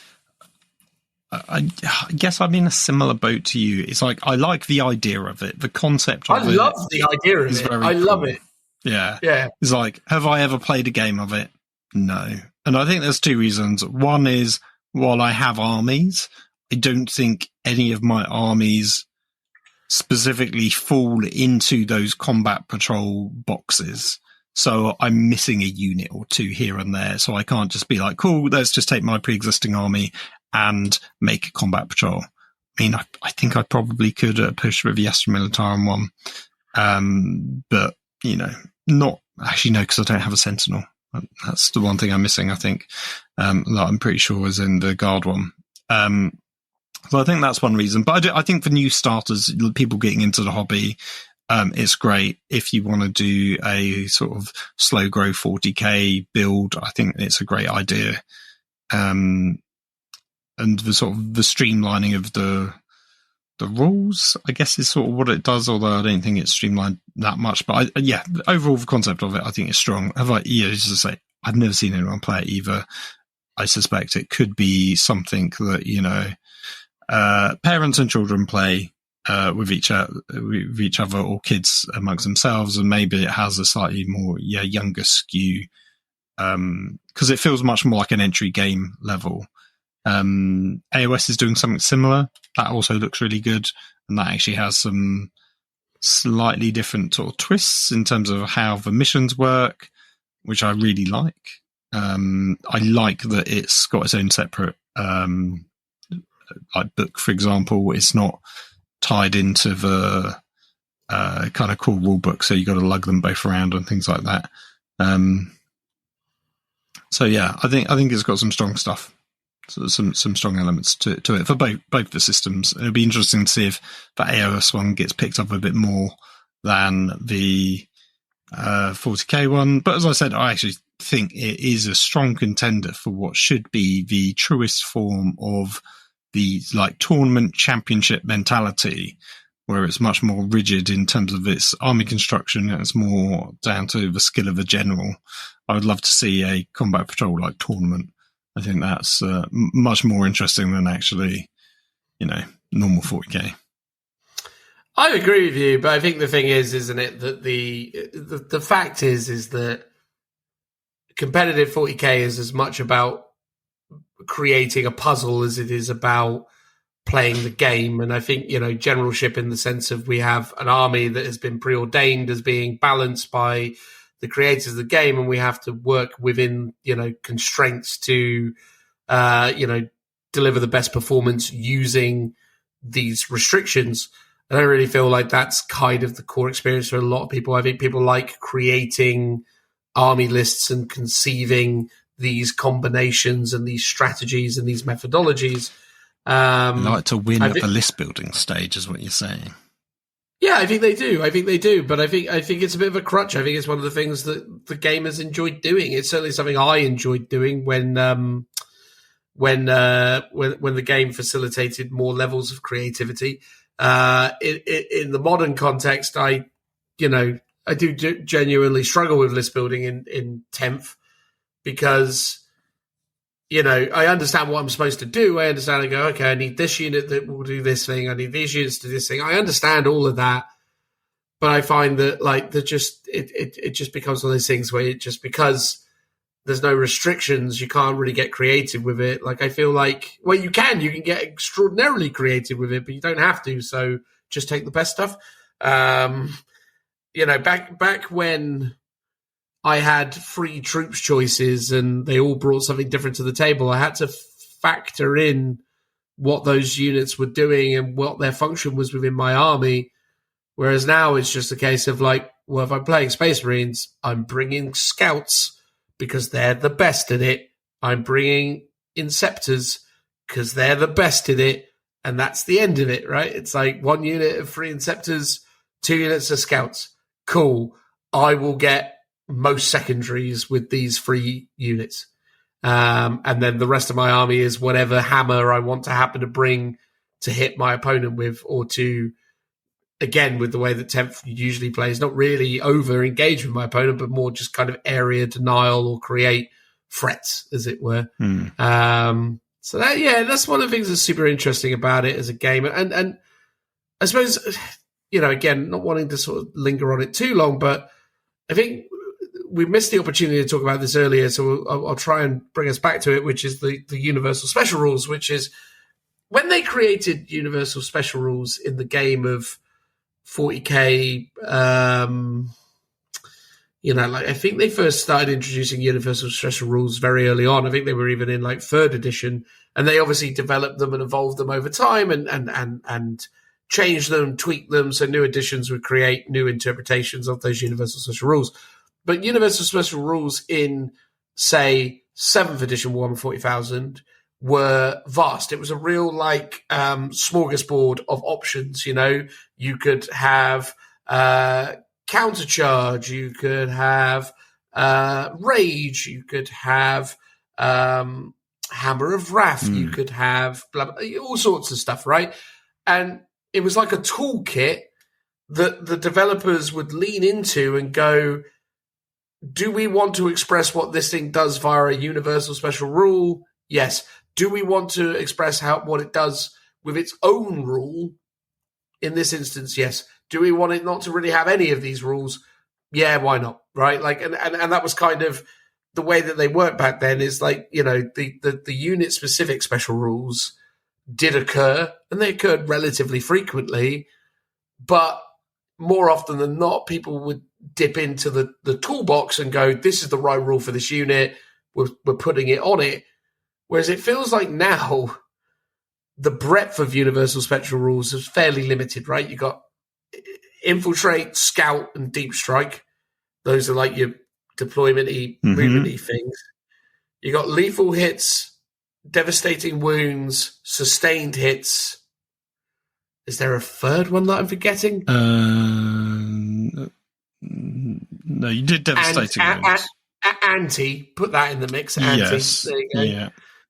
So that and then you've got things like stealth and is there another one? Stealth. Yeah. There's like lone operative as well, I guess, as well. Things like that. Yeah, lone operative, and then there's weapon specific rules like melter, blast, etc., right? So, but it feels like what they're doing is with a very limited canvas, or not canvas, a very limited paint range, they are essentially building all of these units. Now, they are consistently giving them their own rule on top of it, but consistently a lot of the stuff is like built around the game. Basically has a heavy emphasis on critical hits and critical wounds, and critical hits and critical wounds conferring devastating, lethal, or sustained. And that's the weird thing with the way the game works at the moment, is like they just keep going back to the paint pots and just keep chucking those in, and it feels like the prevalence of those rules is vast. Like it feels like every army has overabundance of sustained hits, devastating wounds, lethal hit. Like, it's everywhere in abundance. And that never used to feel like the case with some of the old rules. They were sprinkled in here and there. You'd be like, oh, that unit's slow and purposeful. Oh, that's interesting. Like, opens up a whole load of options. Whereas it's like, oh, that unit's got sustained hits 1. Well, of course it does. Yeah, but lethal hits was in 9th edition specifically for the guard if they didn't move. Like, that was their gimmick. And I never particularly liked it. And I think initially I dismissed it and didn't think it was very good. And I think it is, but it doesn't really tell a story, I think, is the problem I had with it. And we were discussing this last week, Dan. I was like, Nighthaunt, army-wide have what a Nighthaunt, Phil. Nighthaunts are ghosts. They have daggers and arms that will just pass through people's bodies. You're talking Age of Sigmar again, aren't you? In Age of Sigmar. And it's like, that sort of makes sense for them, like, narratively. I'm like, cool. Yeah, they're like these spirits that can just pass through people's armor or bodies, right? So they don't need to wound them because they can, they're spectral beings. I was like, okay, cool, I can get that. With guardsmen, it's like you're just hitting them a lot with las guns, and that's somehow you're hitting a weak spot or something. I was like, I never really got that as like it's like, and even if I did, I don't think that's the army-wide gimmick that you want to lean into. I always thought that was very weak. And unfortunately now, as you were saying, lethal hits, sustained hits, devastating wounds is the thing that it feels like all armies are based around. It's like, yes, there's other things, there's special rules that each unit has. And I think in a way that's another thing worth discussing, because actually, while they have universal special rules, you still have just as much rules bloat than if we just had universal special rules in older editions. But those rules are just now custom rules on every single data sheet. So actually, I think in a way it's a lot harder to learn other people's armies because every single unit has a completely unique rule to it on top of universal special rules. Whereas I think before, once you learnt those universal special rules, there was like 30, 40 odd universal special rules, but normally there was only a handful that would come up most of the time, and a lot of the others were like edge case stuff that comes up once in a blue moon. And once you've learned most of them, it was very easy to describe to your opponent what things do, as opposed to say, oh, well, this has now stealth and this has lethal hits on, this weapon profile. Oh, but also it's got this and this special rule. It's completely custom, so let me read it out to you. I think that is the detriment to the current system, but, that's what they're doing. But I think here's the thing. Narratively, lethal hits, sustained hits, devastating wounds, what story does that tell you? It doesn't really explain anything. It doesn't really conjure in your mind's eye something happening in the story. Whereas things like Hammer of Wrath or even Skyfire, which just meant you were better at shooting flyers, right? They gave you story notes built into those universal special rules. Each of those were really thematic just on the name alone, let alone the flavor text. And it would give you an idea of what would happen. It's like Hammer of Wrath, cool, I've charged in and then I do this impact hit from charging in. That's what Hammer of Wrath was. It doesn't matter if I was, charging in from a jump pack or I'm a big monster with wings smashing into you. That's, or a dreadnought just charging in. It's like they all did those things. But thematically it had rules but it told a story with those rules. Whereas I think, lethal hits, sustained hits, devastating wounds don't really tell anything. It's like, cool, I'm more optimized, which for a tournament player, great. You board it down to the most pure thing, but it doesn't help that narrative. And I think that's the downside of those elements. Yeah, I mean, I don't massively mind that it removes some of the narrative elements, although I don't disagree with you. But what I do mind is that it's just the over-reliance on those mechanics, and it just creates a more bland system. And I think ultimately this is my main kind of point about 10th edition is I've heard people call 10th edition the tournament edition. I've probably called it that as well. And I do genuinely think that if you're going to play it, you need a lot of ruins, and you do kind of unfortunately need to embrace that kind of mindset. Unless, of course, you're playing with your mates on a regular basis and you have a certain kind of vintage of gamer that is able to kind of enjoy and express themselves using a more diverse kind of, palette of options when it comes to rules, terrain, etc. Because, it's a bit of a journey for players of tabletop war games to get comfortable losing. Like, none of us enjoy losing, right? Because we want to win, but at the same time, as players, you go through that kind of journey as a player to get to a place where you are okay with losses, because, you just kind of have to make your peace with them. But I think people who desperately want to win, which is, to be fair, most of us, even if we, try not to admit it, I think having, that kind of style of gameplay or turning up and playing something a bit too asymmetric is quite frustrating. And I think that ultimately is why the game really only works at the moment if you try and embrace some of the competitive concepts.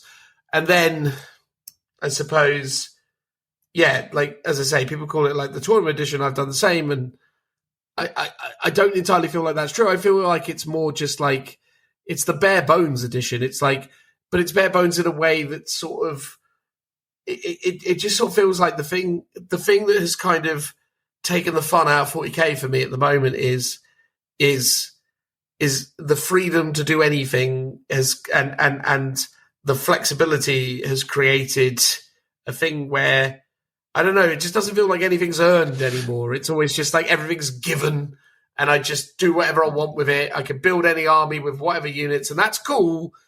But it's almost like the reason why being able to do an army of all dreadnoughts was cool is because you couldn't do it before. Like, it was like, or it was very difficult to do. You had to be a specific chapter, maybe like Iron Warriors or something, or Iron Hands, maybe. But that's the thing, though. That stuff felt more sacred back in the day, because you remember in a game of 7th edition, bad example because obviously 7th edition probably dreadnoughts weren't that terrifying, but you remember in a game of 7th edition, within your army, a dreadnought was a powerful part of your army. So you get warm and fuzzy vibes for the dreadnought because you're like, oh, wow, the dreadnought's really strong. I wish I had loads of dreadnoughts. But now everyone can just do that all of the time, and the result is once you stop making things feel special, then they're not special. And if they're not special, it's hard to feel emotive about it. And if you're not excited about it, or it's starting to become more bland, it's more difficult to be excited about the games that you're playing, because nothing feels as earned as it used to, I suppose. I don't know. True. And I think you're touching on a problem that I have with the game at the moment, and I don't think it's actually an issue with 10th edition per se, although I think it is somewhat related, but I think it's more of a problem with Games Workshop in general. So back in 7th edition, even 8th edition, it's like you had access to super heavies, flyers, transports, drop pods, big monsters, flying things with wings, fortifications, all of these really cool, amazing units in the game. And you still have access, and also in addition to that, so you had, the Games Workshop plastic range, but you also had the Forge World, in those days were producing campaign books and resin miniatures, Krieg, Elysians, Traitor Guardsmen, all of these like thematic add-ons to 40k. You had all of that. And nowadays, you unfortunately, Forge World doesn't produce any of those things anymore. They're not actively producing 40k armies or miniatures. Like, they still sell some, and they're dwindling. But those narrative, like, cool add-ons have disappeared. But it's like, yes, you can still take fortifications or some of them at least, not as many as you used to have access to, like the Sky Shield Landing Pad, the Bastion, Fortress of Redemption. They've all effectively gone because you can't get them anymore. They don't have rules. Aegis Defense Line's still there. And yeah, you've got flyers and transports and super heavies. but I don't think the game actually allows you to play them, right? The table sizes are too small, the terrain's too dense, that there's no need for transports really anymore for the most part, or at least for your basic troops. There's no space or room for your super heavies, or they're just overcosted to the point where you wouldn't take them. And for whatever reason, no one really takes flyers. And I don't know if that's just a meta thing. But my point is that in older editions, it felt like people took everything because they were all good in the game. And nowadays, you can still take all of those things. And as you say, you've got more freedom to take those things. But no one does because they're just not relevant to the actual game itself anymore, which is just a shame. Yeah, you're not wrong though, mate. And I think, I mean, people do take flyers, but only the ones that have the ability to be a hover, which essentially means that it's just an elaborate tank. So that happens still, but yeah, I think you're right in so much as like it feels like within the competitive space that, you know, maybe there could just be a desire, a need to just kind of maybe remove certain things from that space and maybe build a system that's more accommodating for the bigger stuff in other areas. But I think at the end of the day, Games Workshop has built its reputation on having its cake and eating it too. And I think where we're at the moment, or where we're at the end of the first year of 10th edition, is that I think obviously there are people out there that are really enjoying it, loving it, and playing games of it and having a great time with it. Certainly I have, as I've said, and I think, you know, going back to trying and find some positives here, I still have had a lot of fun playing 10th edition like I have playing many games. I just find that sometimes the way that I have to play the game in order to have fun with it is very different from the way that I play Age of Sigmar, very different to the way that I play Heresy, Old World, etc. And that is that I just have to kind of completely divorce myself from, the idea of having a fun, competitive gaming, moment where me and my opponent are going to kind of, trade tactics to determine the overall kind of best general. It feels like the game just sort of, I think being good at 10th edition 40k is something that deserves a lot of praise because it's a very hard edition to be good at. And I think the players who are good at it definitely deserve respect. But I think the thing is that I just think like Games Workshop just prioritize the wrong things, and we end up in a situation where everything just becomes a little bit kind of underwhelming as a result of decisions they've taken. But I'm excited to discover what they're going to do to change it, because I still have faith in 10th edition. I still think there could be something good there, and Games Workshop have consistently turned it around over time. I'm just intrigued and curious to imagine what this game looks like in 2 more years' time. Well, in 2 more years' time, it'll be gone, right? Like, I mean, that's the wildest thing about this is like now we are 23 months removed from it being gone. We're 1/3 of the way in. Which, I've said many times, and I will label this point forever. A 3-year cycle for editions is terrible and really bad, I think, for a lot of customers. Probably really bad for most of the players, because ultimately I don't think people get to play that much of their games that they would like to. Most people have busy lives. It's great if you can get a game of 40k in once or twice a week. I think most people get a game in once every couple of months. And, painting up a whole army takes a long time for a lot of people. Not everyone. Some people can just smash them out, and it's like great for those people. But I think having longer edition cycles, a slower pace of release, obviously isn't great for Games Workshop, but ultimately would be better for most customers, I would say. And that would be more beneficial to the overall gaming experience, regardless of whether it's a good edition or a bad edition. Yeah, I mean, I have heard it said by many people that, you know, if you and I, Phil, played Magic the Gathering 15 years ago, which I did 15 years ago, I definitely was playing Magic the Gathering. Don't play it these days.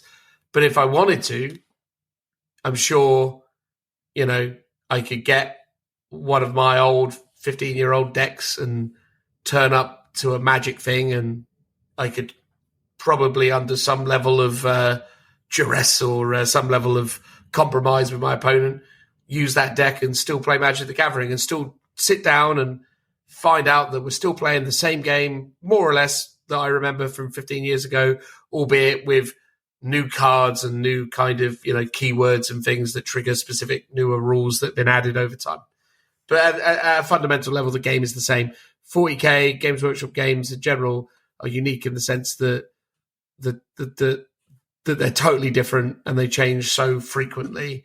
And when you actually think about it, you do think to yourself, it's like, is this a good thing, guys? Like, drastically changing your core game systems every 3 years?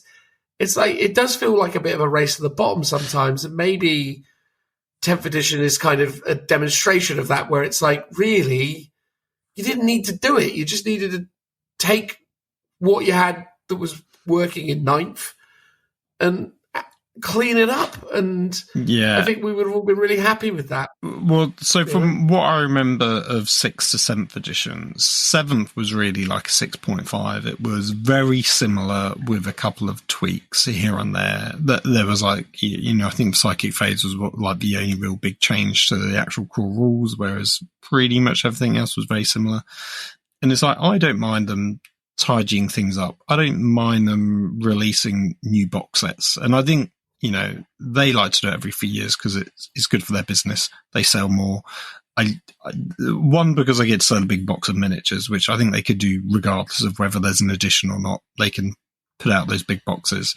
They can consolidate the rules and be like, cool, here's the new rule book. Same as last year, but, you know, we've included the FAQs and erratas. Whatever changes they've made from the balanced data slates get included into it.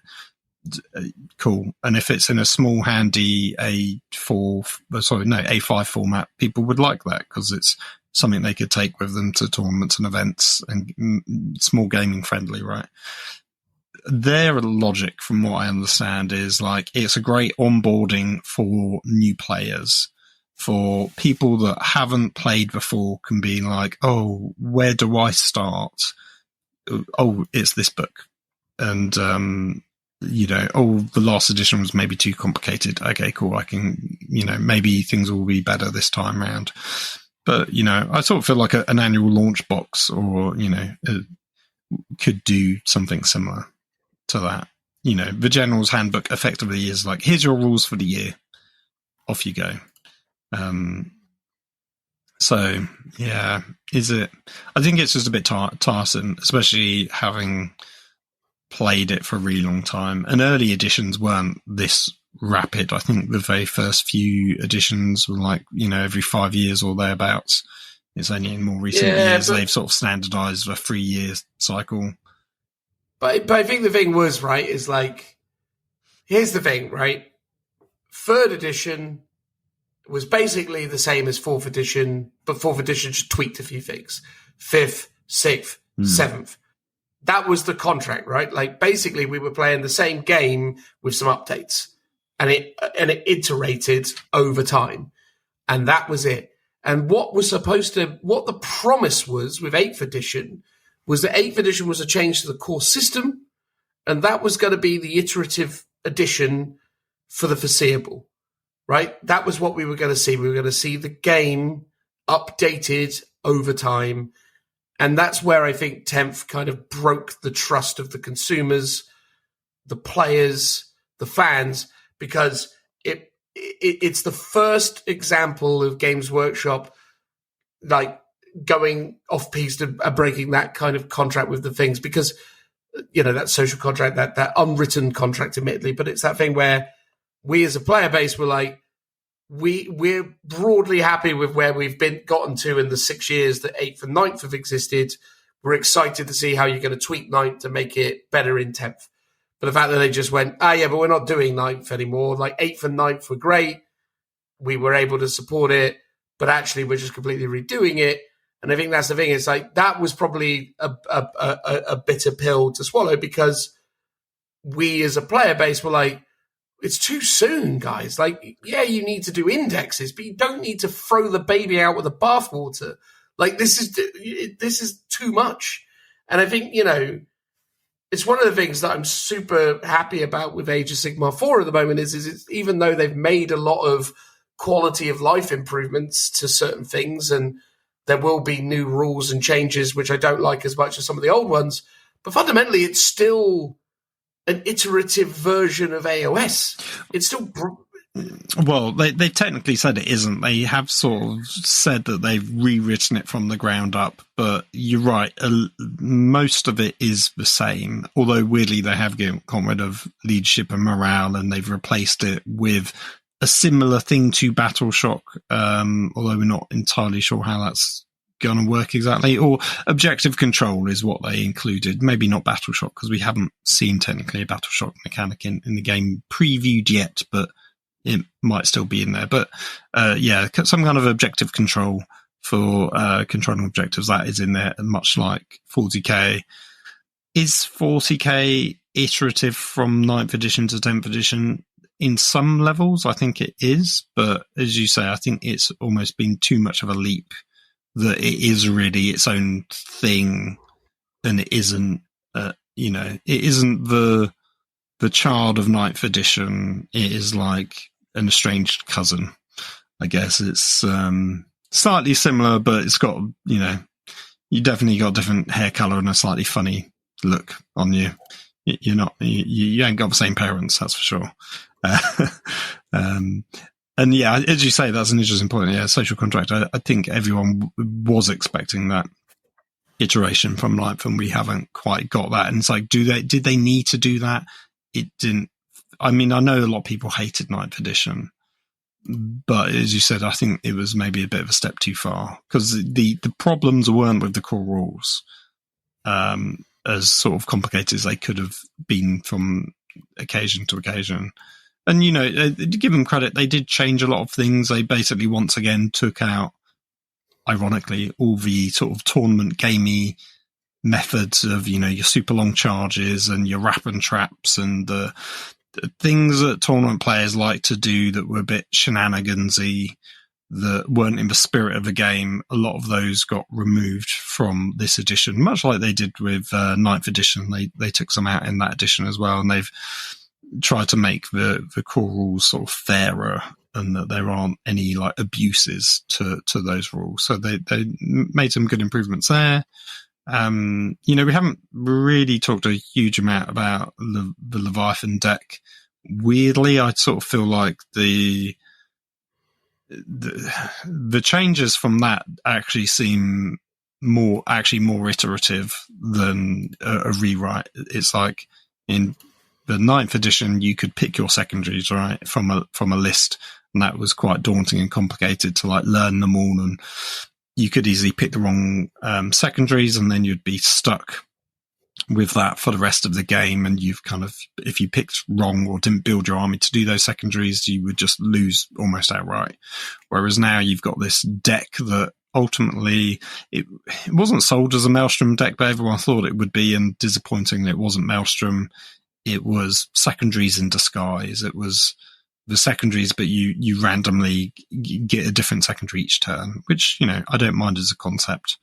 But also weirdly, they got rid of actions, and I thought actions were quite a cool thematic thing within the game. And they've teased us that actions are coming back again in a bit more of a refined or defined way. Whereas in this edition, it's like actions are only really defined on the actual action card that you're doing, rather than it being a core rule of the game. But overall, and I'll pitch this to you, Dan, because I like I said, I've only played a couple of games of Leviathan. How have you felt that deck works in comparison to 9th edition kind of, match play games? I do prefer it. I felt like the match play system that they landed on with, 9th 9th edition and the whole kind of pick the thing that you're going to do for the entire game, and there was so much rigidity in it. I didn't like that. I didn't like that essentially your pick of a mission was the thing that essentially won you or lost the game, because that to me doesn't really necessarily demonstrate generalship. That just demonstrates knowledge or exploits within the system, right? Like, that wasn't a great system as far as I'm concerned. So the cards I prefer because it had more of a kind of maelstrom element to it, but it's far removed from my favorite way to play Warhammer 40,000, which is, you know, the kind of Eternal War style missions. The open war deck of 9th edition is still one of my favorite things when it comes to playing Warhammer 40,000. And I think the old chapter approved books from 8th edition were really strong. And Eternal War was really fun. And Maelstrom of War in 8th edition was also really fun. So, yeah. Did they give us an open war deck for 10th? I'm just trying to think. No, but there are Crusades and there are... Yeah, so we've had 2 Crusade books. We had Leviathan that came out with the core box, and then a little bit later on we got the Pariah Nexus Crusade book, and they're the only 2 that we've had, which is an understatement from the last edition, where pretty much every 3 months we would have a new Warzone book. They came out in sort of rapid fire and very consistently. And for a lot of people were very negative. It was seen as like DLC rules, because they often came out alongside a codex.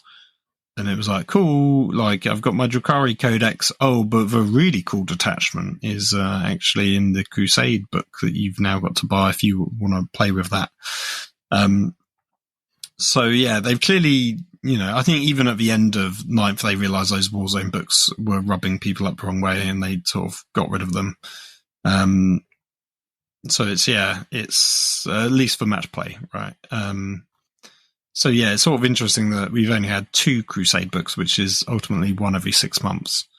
I guess we're technically due another one soon, but it's a bit odd because we're in the Pariah Nexus, but they've already given us the Pariah Nexus book. So what would be the next one? I don't know. That's sort of slightly out of sync, I guess, in terms of the theming of the missions and the Crusade and stuff. And, you know, once again, we haven't played any of the Crusade. In fact, at least last time we had played Crusade. Like this time we haven't played any Crusade whatsoever. And the campaign weekend we went to in 10th edition didn't use Crusade at all, so we didn't get to play it then either. So yeah, we can't really comment on that, but you know, I'm sure it's still popular because the last one was. But I can't really say much more. Theoretically. Yeah. Well, I reckon that'll probably do in terms of summarising the current state of 10th edition that was, at least from our perspective. Apologies if we actually ended up seeming glass half empty about it. I think, again, it's difficult, right? Because obviously our perspective is born of years and years and years of playing within these systems, and you know, it's frustrating because when you love something and you want to enjoy it, when you know decisions are being taken that kind of remove some of the fun and flavor, or at least what you saw as fun and flavor, it's difficult, right? And again, I am increasingly aware that games like Horus Heresy or Old World or even Age of Sigmar, you know, are there to maybe scratch the itches that I as a long-term player have, and maybe I should just, you know, shut up and let the kids enjoy Warhammer 40k because, you know, it's not really for me anymore. But I don't really want to believe that, and I don't think that's Games Workshop's objective. I don't think they want to alienate or to cast out players with the sort of time and experience that myself and Phil have. But you know, ultimately, at the moment, you know, it get 40k. Although I again, as I say, I still sort of enjoy it. I think it's going to be really interesting to see what they do to try and turn it around, or maybe again not turn it around because maybe you think it's doing all right anyway. But my point is like I'm very intrigued to see what these new updates have in store for us, and I'm very excited to see what 10th edition could be, because I think if Games Workshop do enough. If Games Workshop push the envelope and really deliver something special with Pariah Nexus and also the balanced Dataslate and all the points updates, etc. I think it could be really interesting. So I guess what we're going to do is we're going to transition to Dan and Phil of the future and find out if Games Workshop have done enough to make us super excited to play 10th edition 40k again, right, Phil? That'd be exciting. And I think we need to clarify that, we still enjoy 40k. It's just, I guess, a different game from what it has been over the years. And I think a great way to sort of summarize it is 40k is much less of a war game than most of the other, Games Workshop or other systems that are out there. And I think that's the cognitive dissonance where we might be having the trouble with enjoying it in comparison to previous editions. That's true. That's definitely true. All right, cool. Transitional noise.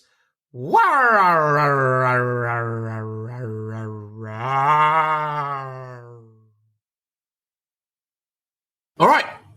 Last we were talking about the 40k 10th edition that was, and now we're going to talk about the 40k 10th edition that is, and that is what some are calling, Phil, Warhammer 40,000 10.5. Do you feel like it is worthy of 10.5 status, or do you feel like it is ever so slightly off the mark? We've played one game so far of the new edition. 3 games so far, Philip. 3? Oh, well, maybe you'll be more educated, in a more position of an authority to comment on this. Possibly. I mean, everyone says it's a 0.5, and it is quite a drastic change to lots of little things.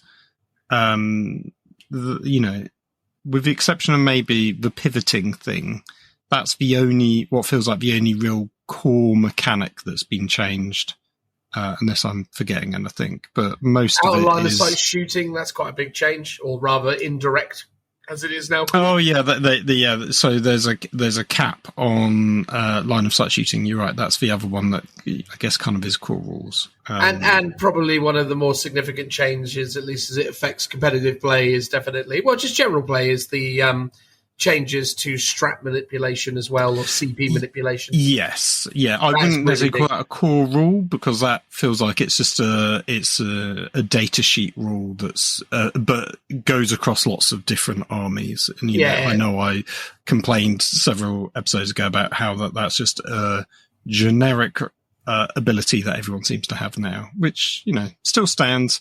I liked your sort of tweak to it, which almost feels more like what we've ended up getting, which is a sort of a command point specifically for that one unit, which is what it is, but it's just worded differently. Yes. But I think for you, when we were talking about the Chaos Space Marine captains, it was like on a dice roll that you would get it, so you could have it for multiple units going off at once, which is cool. But obviously isn't that, but it is quite a good, healthy change. So overall I think so far seems good and positive. Likewise, the Leviathan missions, sorry, not Leviathan, the Pariah Nexus missions, I got to play one with you. That was fun. That was good. I didn't really play enough of the Leviathan deck to see a huge difference. If you had told me we were playing Leviathan, I probably would have agreed, with the exception, obviously, it's not the twist. It's the, is it even the gambit? The secret mission that you can do. That was fun. The secret mission. That came up. That was a fun, little novelty, to the mission. So far, all positive. I echo that sentiment. I think genuinely the changes are positive. I think, Warhammer 40,000 as a game system doesn't necessarily need too many kind of consistent, strong changes in order to, bring it back from where it's been. I think, fundamentally the game is still kind of the core game that they've designed it to be. So it does still center around, certain terrain layouts and certain kind of external factors to add additional balance. That's, fundamental to the game that the team has designed with 10th edition, and that isn't changing anytime soon. And certain kind of core gameplay principles, like the way that combat works, the way that shooting works, those things haven't been, massively altered outside of the changes to indirect fire. But yeah, overall, I'd say that the things that they have changed are a marked improvement over where we were before.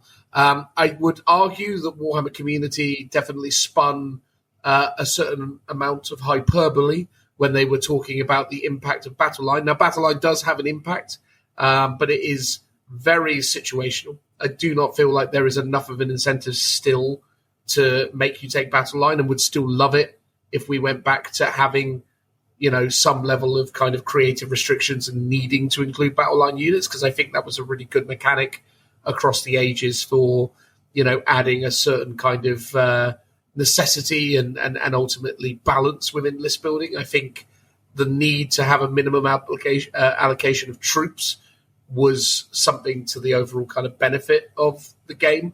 But obviously that manifested in lots of different ways as the rules sort of advanced. So perhaps, it's a bit kind of outmoded to suggest that that's still necessary. But, I'm a bit of an old school head. I'm shock horror. I like things as they were in that kind of nostalgic era. So I will always kind of champion the importance of those things. But yeah, overall, I think genuinely, having played 3 games of it thus far against a variety of really great opponents, yourself, Phil, obviously well done. Congratulations on your triumphant win. The Thunder Warriors did well against the Adeptus Mechanicus. First outing of them, 2,000 points, which was nice to have. And obviously the changes to Custodes, I think, were very felt in that game, because I took the Shield Host. So one of the main, maybe one of the mains, maybe not, but depending on which detachment you take, but certainly not the one I took. So Devastating Wounds now goes back to Mortal Wounds, which is a big change, but don't spill over like Mortal Wounds would. So you'd only kill a model with it. You didn't really have any Mortal Wound output in your army, so I never needed the stratagem that the Shield Host has to trigger it. But if you took one of the others, it could be just army-wide if you've got the Sisters of Silence with you. And then the other change actually did affect, because it was to specifically the Shield Host, which was your Martial Katars. Actually, no, not the Martial Katars, but it does combo with the Martial Katars, because that's your army-wide ability.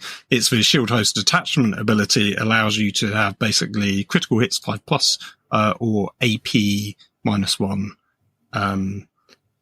And it used to be you would just trigger it at the start of a battle round, and it would be for that one turn only, and it'd be a once per game ability. Now it's every turn you get to pick, which I felt was really good. I sort of swapped to and fro between the two. Critical hits was really handy if I wanted to then go for the lethal hits Qatar to try and wound some of your tougher stuff. But quite often I went for the extra AP, especially because I've got a squad of Wardens with axes, which is only -1. So being able to make that -2 AP was really useful, I thought. So yeah, that was interesting. Yeah, I quite liked it, and the detachment seemed all right. I think the Auric Champions would be another fun one to try out. Although so I'll go into the nitty gritty details of where some of the balance data state isn't that great. So the Auric Champions, really cool idea. So the detachment, allowed you previously you'd pick a unit in your opponent's army, and all of your, character models, only them, would get +1 to wound, which would maybe be 4 or 5 models in your entire army if you've got a normal sort of build. They've now changed it so it is character units, so it affects an entire unit if you've got a character attached to it, which is very good, much better. However, the majority of stratagems still only apply to characters and not character units. And the one that specifically is really important is there's a stratagem where basically if you have killed your unit that you have made your target for your +1 to wound, you can select another unit to be that target, but it specifically says only characters, character models. get the +1 to wound for the rest of the turn against that one thing, whereas it really should be updated to say character units. And there's a couple of the other stratagems that should also be updated in that way, although there's arguably one or two where they should stay as characters, either for the theming or because of the balance, because one of them allows you to select 2 characters and you get, I think, reroll hit rolls and wound rolls or something. So it's quite strong, so it should specifically be for characters only. So that's one of the oddities in the balanced data set, which isn't great. Yeah, I think, at the end of the day, there's still a lot that needs addressing, and I think, there are things that across the fullness of this edition and time and other kind of updates, we'll get to a point where these things are addressed more appropriately. It was interesting listening to the actual Meta Watch interview, which, by the way, actually, just to say, the Meta Watch interview segment for 40K for this particular update was a significant improvement over what has come before. I genuinely, sincerely mean it. The 2 individuals, I forget their names, but the 2 individuals from the Warhammer studio team that were charged with talking to the member of the Warhammer community team about Warhammer 40,000 were knowledgeable, passionate, very, very well informed about the game, the system, and the way people played it, had very, very good answers, but also gave good insights into, the methodology and the reasons why they had taken certain decisions and things that they will continue to evaluate and review in the future. And that was really very reassuring, because it's fair to say prior to, this recent MetaWatch article or video, we had been in something of a drought period with what had come before. I think, previously we had someone who was essentially giving us a positive spin, who was essentially coming out and, by their own admittance, wasn't particularly, competent or engaged with, the gaming side of things. I think, their position wasn't even being a game designer. I remember instances where we were at like Warhammer Fest and were doing Q&As with this individual and asked them questions, and they were like, I don't really actually know the answer to that. You need to talk to the people in the design studio. So it's like, well, great. Cheers for coming and doing the Q&A. But you deliberately not naming the individual, or can you just not remember? I just feel like I don't want to sort of labor things on him in the sense that, because I don't feel like it's fair to kind of name and shame, even though everyone knows who it is at this point. But I think there's a thing. It's no disrespect to Stu Black. I think he's probably very competent at, various tasks that he does, but I don't think he did a very good job of coming across like a kind of knowledgeable games designer. And again, I think you can observe that with what is happening now with the individuals that are doing it. And I think it is night and day, and I think it is much improved because of it. I actually feel like back in the day, again, even through like the 8th edition period, I think, was it Pete? Was that the name of the guy who was like heading up? Pete Foley? Yeah, I feel like that was him. Yeah, he's always seemed really on it and really competent and really like knowledgeable from a design perspective. And it always sort of seemed like back in the day that Stu was kind of the bigger IP person. So he's probably very good at kind of managing and dealing with the broader Warhammer 40,000 intellectual property and overall kind of department. I'm not doubting that he has, incredible competency in that sense. I just feel like he just wasn't the best placed to talk about the design decisions or the game. And it really shows now that you've got these 2 individuals who I really wish I knew the names of, because they did a really excellent job. And I genuinely think that it's a really positive sign for the game going forwards, because when you hear, from these designers and you hear from people who are essentially, really ingrained in that design process, it just has so much more authenticity, but just so much more kind of relatability and tangibility in the sense that you just can kind of latch on to things that they're saying and actually understand the broader philosophies, which is really great. I think there was a lot of really positive things to say about the Meta Watch and as an extension, the future of 40K as a game, because of the kind of stewardship of this team that are being kind of put front and center. And obviously I don't know how long both of these individuals have worked on 40K, but I get the feeling they're quite new. Well, one of them has been doing MetaWatch for a while. Yes, that's true. One was, but the other one. And the other one, the American, I believe, is the American. Yes, I assume is new. He makes me just feel like he's Was it Matt from AOS, his counterpart, basically, because they're both Americans. Well, Matt's a Canadian, so... Oh, well, I'm sorry for mixing that up. It's fine, it's easily done. From across the water. Indeed. I don't think they're nearly as insulted about that as New Zealanders, Kiwis are when you call them Australians. I got the impression Canadians were quite precious about it. Quite probably. I imagine, that happens in so many instances. Although, if you were to say you thought I was Scottish, I wouldn't be offended even a little bit. Or Irish. Or even Welsh. I'll go there. Wouldn't mind at all. Fair enough. I would say our accents between those regions are night and day in comparison to Americans and Canadians, which have a surface level similarity, but there is a slight difference. Fair. Whereas I think a Scottish person and an English person, sound completely different. Maybe that's just our kind of local bias, though, speaking. Maybe that's where our ignorance is coming in. Maybe that is true, yeah. Anyway, the long and short of it is I thought MetaWatch was really good, and I thought there was a lot of really great stuff to take away from it. And it was like an hour long. It was like an episode of Look Out Sir, although we're usually longer, although I don't think this episode will because of, timey-wimey reasons. But, sincerely, really, really positive. And hats off to them. I think, again, this is...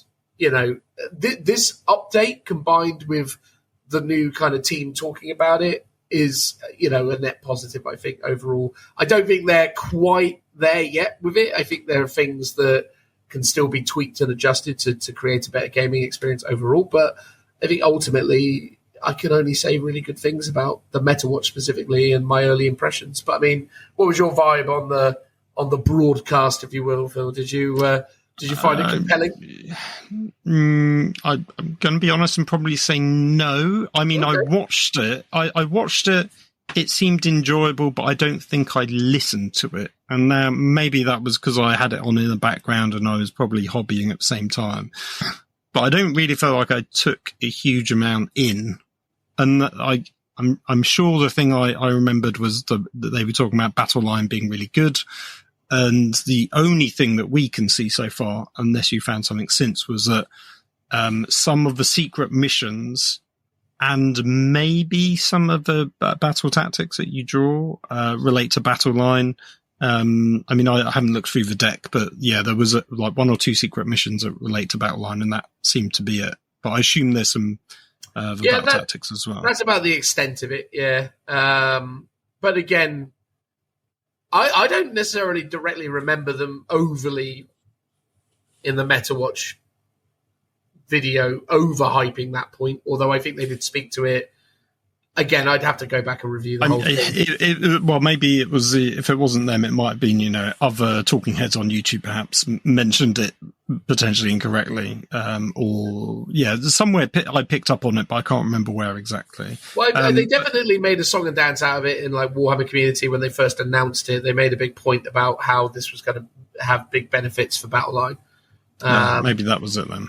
So, I think I think the MetaWatch was okay, but I can't remember coming away from it going, oh wow, that was game changing. I liked the fact that there was the two guys on it, and as you said, they did seem to be more knowledgeable or talking more in depth than previous episodes. So I think that was good. Maybe I need to give it another rewatch just to, because as you say, it was quite lengthy. So I think I just maybe zoned out partway through watching it. Exactly. They need to get it down to a cool 5 hours. Then that's what all the best Warhammer 40,000 content is. Fair feedback, mate. And again, I appreciate that. Like, one of the things that's also kind of like a double negative, I suppose, or maybe not a double negative, but just a straight out negative is that is also quite alienating and quite specific language and quite specific communication that does also create this, stigma around the game, because when people are talking about it in that kind of mechanical depth, it sort of robs it of some of its charm. It becomes much more analytical, much more, much more kind of granular and less about the fun you're having on the tabletop, even though they do try and reinforce that perspective. There is a balance, right? Because 40K innately is always going to be a little bit kind of chunky and a little bit, detail orientated in terms of these rules and things. But yeah, I think I would always assert that like the biggest problem with Warhammer 40,000 10th edition, which they haven't really resolved still, but I think they've made a better game regardless, is the fact that I think it's a very difficult game now to enjoy and play casually. I was going to say, like, the Meta Watch article does quite a good job of sort of giving you the sort of bullet points, even though it's not bullet points, gives you a succinct overview roughly of the major changes. Because actually, trying to look through the balanced Dataslate and the core like FAQ and erratas is daunting. It's a lot of documents. It's not easy to get through. If you casually just want to go, oh, what's changed? This isn't that user-friendly, I don't think. If you recall back to, I want to say 9th edition, just before 9th edition came out, they did a video, like a little kind of James Workshop style video talking about all the major changes, like the top 10. And, these are the improvements to the game, because I remember they were like, tanks are back. So honestly, something like that would be really good, like a short couple minutes video just briefly explaining the major changes in a nice visual manner that's nice and easily digestible. I don't want to have to read a whole, long article on MetaWatch, because lots of people don't like reading, because that's what it is. A lot of people don't want to sit through an hour-long MetaWatch. I imagine most people will just sit through other YouTubers explaining the changes, and that's how they will digest it more on a more casual level. But Games Workshop putting something out to make that easily digestible for players will be helpful, I think.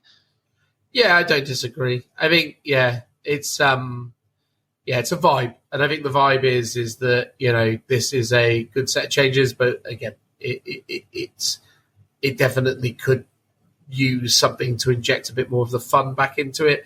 I'm really intrigued how this is going to go with AOS 4 as well, because I don't know if you watched it today, but the MetaWatch kind of precursor for AOS 4 came out today, where Matt from the AOS team talked about his aspirations, his excitement, things that he's gonna get really into the weeds with. And the man seems to really love data, and he was very excited about all the data points that he was going to pull and all of the ways that he was going to use that to build a more kind of compelling, competitive, balanced game. My concern is that, and this is me asserting something that may not be entirely true, but I feel like based on what I've seen of this, I think, Jervis Johnson, when he created 3rd edition Age of Sigmar, much like when he created 1st and 2nd, still at his heart was building something that kind of spoke to his overall kind of... Do you mean Rick Priestley? No, Age of Sigmar was created by Jervis Johnson. Sorry. You're back to AOS still. Sorry, I thought you were talking about 40k. Yeah. Right, yeah. Yeah, so when Jervis built 3rd edition Age of Sigmar, he still sort of stayed true to those core kind of principles that he had, which are best personified with Blood Bowl. Like, Blood Bowl is a beautifully narrative, beautifully, characterful, wonderful game with incredible rules that express all sorts of mad instances. But it is also, as well as that, a very well-polished competitive gaming experience. It is a great game that is satisfactory to players who want to enjoy it in a casual, fun way, but also offers depth and opportunities for real high-level skill expression. And I think that's very true of AOS 3. I think AOS 3 and the charm of it is, and why someone like Matt has come in and has been able to thrive, is that he's building on the foundations laid down by a legend of the industry, and has essentially stood on the shoulders of giants. This is really his and some of the other people in the AOS team that I can't remember the names of, first opportunity to go it alone without Jervis. I don't know if he still consults with them. I doubt it. I wonder, because I think Jervis left maybe 2 years ago now, so there's still a chance that Jervis still had a hand in this game, this edition, purely because of the lead time. But this, if he did at all, would definitely be his last. Yeah. And the reason I bring it up, and I know we talk about Age of Sigmar a lot these days, and apologies to our 40k fans who are sick and tired of hearing about it, but the reason I bring it up is that's the genius of why I think I really fell in love with AOS 3 is because although it actually is a really compelling, fun, competitive experience, it's also a really fun game, and it's really casually accessible because it is just fun, and it doesn't. It straddles that ridiculous line. It walks the tightrope that 40k has fallen off. Like 8th edition 40k walked this tightrope. It was a really, really good, fun, accessible game with a really good competitive way of playing it. That was what was great about 40k. And Age of Sigmar 3 is there currently, and I'm anxious and curious to see what 4 becomes and whether they, like 40k, fall off that tightrope. But I would like to see 40k get back on it, and I'd love to see Age of Sigmar stay on it, because I think that's really where the game is at its best. It's like when you've got a game that is fun to play casually, and you've got a game that works well when played competitively, I think you've got the secret sauce. And I think 8th edition 40k was absolutely that. Age of Sigmar 3 is that. 9th edition was where the high winds came in, and they just couldn't stay on there anymore. And also, to be fair, you could also argue that 2019 8th edition was also where the wobble started to happen, because New Codex Space Marines really kind of upset stuff, and then the Psychic Awakening had a bunch of problematic updates in it that created very skewed and aggressive playstyles. But anyway, long story short is that I feel like 40k still, its core problem is that I don't know if it is as appealing or accessible to people who don't just want to play it one very particular way. You know what I mean? I don't know. Yes. So I can kind of agree with that. I think if you were coming at it as a casual player, possibly, but your casual games are still probably, for the most part, going to be the Leviathan and the Pariah Nexus card deck, because everyone plays match play games as default. If you want to do something more narrative, I guess you've got the Crusade, or you've got sort of more Eternal War style missions that exist only within White Dwarf, it seems, from an official standpoint. Because even the kind of campaign books have just been Crusade books. I mean, personally, I would like them to give you those more casual narrative options to add a bit more depth and flavor to either the missions or, to army building, something more akin to what we had with the Warzone books, but specifically limit that to casual games and to non-match play tournament stuff, because then that would actually encourage people to go off and play that stuff. But, it feels like that's just not popular. That's why we haven't seen them appear in this edition. So that might be the problem. I don't know. I don't think this update resolves, if you struggle as a casual gamer, this isn't helping. I mean, technically it's making the game more balanced, but I don't think, I think you could still play the core rule book as printed and still have a great time. I don't think you necessarily need to adopt any of these changes if you're someone that plays once every, 3 to 6 months. And I will say this, right? Like, I think, I do think, with anything, if you approach it with the right attitude, you've got the right kind of opponents, you can still enjoy it in that way. And there are lots of varieties and ways that you can play 40k and approach it. But yeah, it does just sort of consistently default back to that competitive standard. And I mean, even, in my local club scene, for example, the 40k sort of player base has migrated into more of that competitive space. And I think actually, though, why I will speak to it as a positive now is because I actually think one of the major flaws of 9th edition was that one of the major issues that 9th edition struggled with is, even though they'd somewhat handed over the keys to the competitive scene in 9th edition, I do still think that the people in the studio were playing the game in what we would call the traditional way still in 9th edition. And that was where problems like the AdMech Codex of 9th edition came into existence, the Drakari Codex of 9th edition, because when you were playing those books in a competitive terrain layout with all of the ruins everywhere, they were just ultra efficient because GW had pointed them as if they were playing on Planet Bowling Ball and there was no terrain at all, right? And in those instances, you needed a lot of Drakari in transports in order to, stand a chance of winning. But once you added the ridiculous efficiency of the terrain and then their points, Drakari and AdMech was so terrifying for so long in 9th. And it always sort of felt like that was because the people creating the rules weren't completely in tune with what the people playing it competitively were doing. At least now in 10th, we are very, very, aligned. There is no ambiguity anymore. This is how the game is intended to be played. And GW has been very kind of clear and concise with that kind of communication, as it were. I can't remember. Did they go so far as to actually create terrain layouts for this, or is that just something they're communicating? That is a separate update. That is the kind of competitive, tournament pack, but that does exist. That's out right there, and I haven't particularly looked at it, but I've seen some bits about it. So I assume people who are into that sort of thing are going to enjoy it. Oh, absolutely. And I mean, okay, fair enough. Because one of the things is, again, and apologies for bringing it back to it, one of the things that's quite interesting in Age of Sigmar 4 is they've been quite public already about terrain layouts on maps, haven't they? They've actually kind of indicated that they're going to be like something here, something there, something there.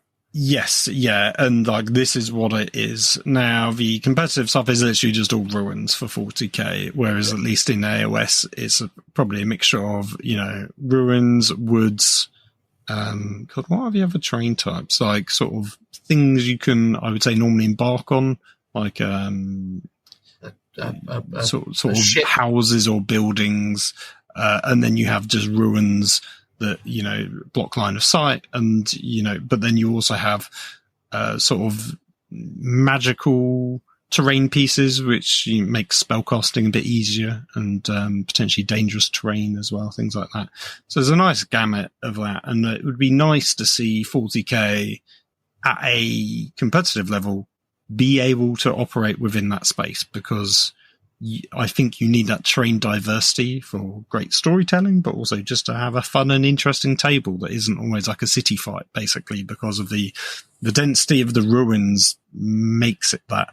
And, if you're buying Games Workshop terrain, it's quite difficult and expensive, but also you're always fighting on an Imperial planet, basically, because there is no other, there's no Xenos ruins or terrain that you can play on. So it'd be nice if they could mix it up a bit. The old days of, you had some woods, some craters, maybe a bastion, building, bunker, and maybe there's a sky shield landing pad or something like that. And that felt a bit more diverse, because you could load up on loads of trees, loads of craters, make a fortress, that sort of thing, and pipes. There was lots of pipes as well before, which we don't really use much of either, particularly at the moment. So yeah, I'd like to see more of that for the competitive scene, or just more accessibility for that for the casual players as well. I think casual players will do that anyway. Yeah, I mean, I've always said it. I think the key to unlocking the best potential within competitive 40k is in verticality. I think layers of fields of gameplay is where you're going to see the best kind of competitive experience. It's just prohibitively expensive to create those kind of tables and to create that kind of gameplay.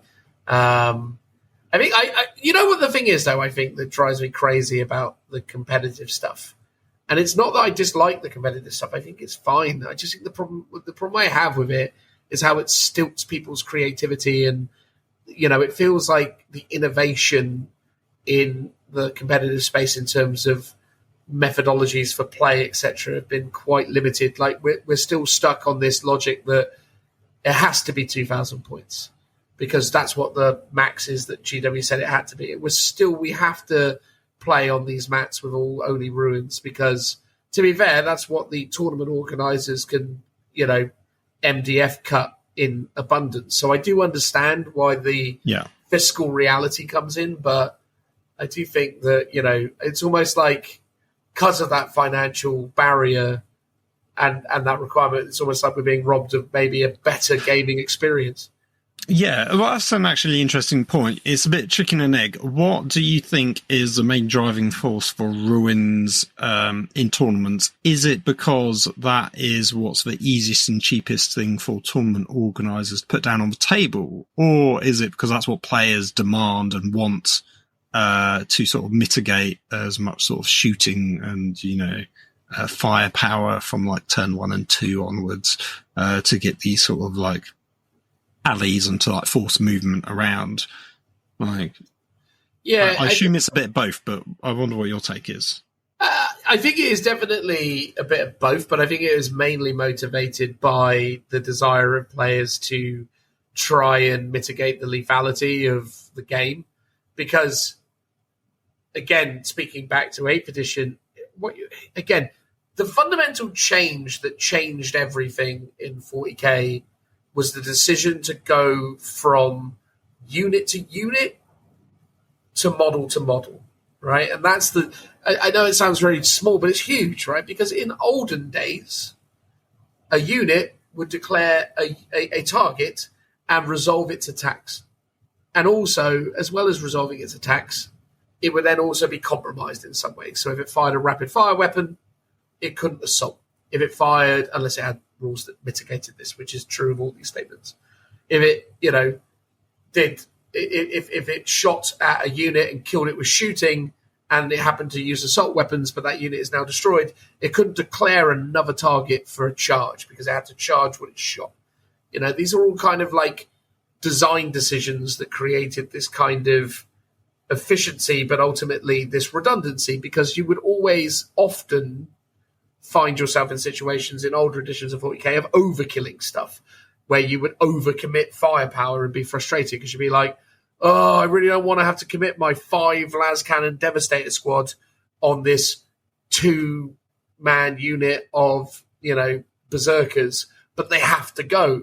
And then you shoot 5 las cannons at them and realise that you're like, oh god, what a waste. Yeah, because split fire was a very rare thing in older editions. And also they had, if you couldn't see a model in a unit, it couldn't die. Like you couldn't shoot it.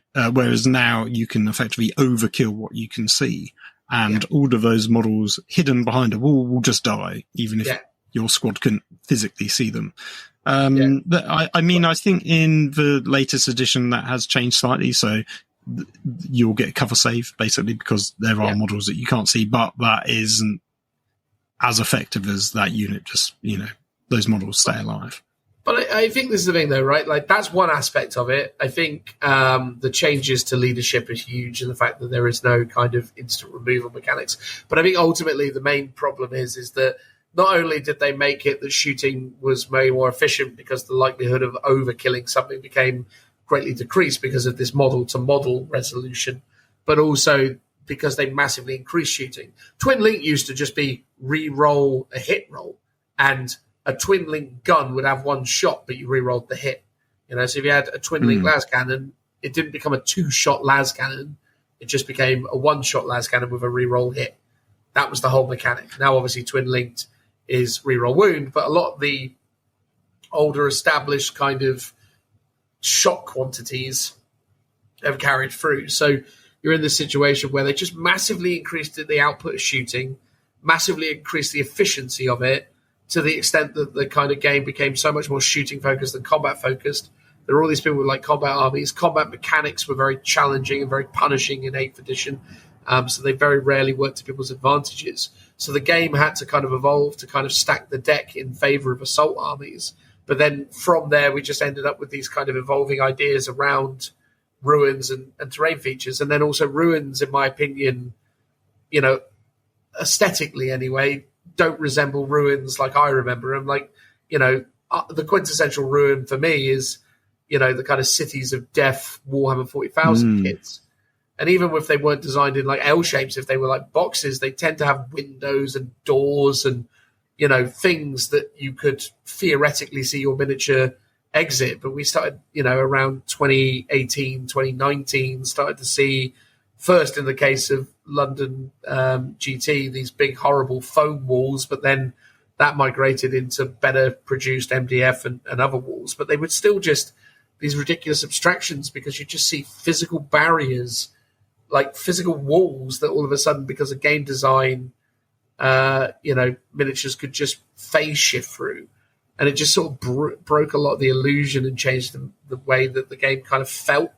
But ultimately, mechanically, it suits balancing the game. And also, by boiling it down to only ruins, you remove a lot of the because you don't have to remember what it is when you're dealing with a crate versus versus trees versus this. You know, Knight's attempt to kind of come up with keywords and define what type of terrain was very admirable, and I think it was a step in the right direction. But the problem is that most people just were like, yeah, this all sounds great and all, but ruins just do everything we want them to do. It gives us all of the tools that we want, so we're just going to stick with this. And I think that's where it's come from. So I think it's mostly driven by the want of the community, but I think it's also massively advantageous because they're quite cheap to reproduce and put down on a table, which is great for TOs. Yeah. I'll just make one quick point before we can segue on something else. The idea in 9th edition that you can have all these keywords and effectively Games Workshop said, make up your own terrain, use these keywords and make everything up. And as far as I'm aware, personally, I know no one that did that. Everyone was like, here's the 5 or 6 terrain pieces in the book. Let's just use them. No one kind of got creative and was like, oh, here's a fancy terrain piece. Let's give it, you know, obscuring, but also hard cover and, you know, all this sorts of stuff. I mean, I'm sure there were people out there, but it felt like the tournament scene just stuck with, as you say, ruins from the core rule book, and that was it. But while we're talking about phase shifting through ruins, I thought this would be good to segue back to the balanced Dataslate and talk about the things that can now phase shift through ruins. So Primarchs can now walk through walls as if they're infantry, and that there's the bit I do remember from the MetaWatch video where they were like, these are characters that should be leading units and hanging out with them, so therefore they deserve to be able to go through walls. I can't say I'm massively a huge fan of this idea, purely because they're basically as big as a Contemptor, and it's like, why can they go through a ruin and nothing else can? Well, yeah, I think the thing is now more and more, though, I think they are leaning into that, that abstraction and increasing the quantities of things that can do it. So there are also rules in there that facilitate larger Imperial Knights, albeit with a battle shock test, phasing through walls. So it's just something they're just leaning into more and more because, right, basically what has happened is the competitive scene at one point were really annoyed that their stuff was dying. Then they were really annoyed that the towering was too powerful because it meant stuff was dying, but then also their stuff was dying. So then they changed that, and then now they're annoyed because, vehicles and things can't just behave like everything else does. Because basically they want all the advantages. I think a lot of what is happening at the moment in 40k is a lot of players want they want their cake and they want to eat it too. That's basically yes, what it is. And I think as you were talking about earlier about model unit shooting, it is very much Games Workshop giving everyone the benefits and none of the restrictions. So there's no hard choices to make. It's all about your unit can do everything. Your unit can shoot every single unit it can. It doesn't matter about the facings. It doesn't need to pivot, although pivoting is back. But for things like tanks, before weapons that had, firing arcs, could only shoot from certain angles.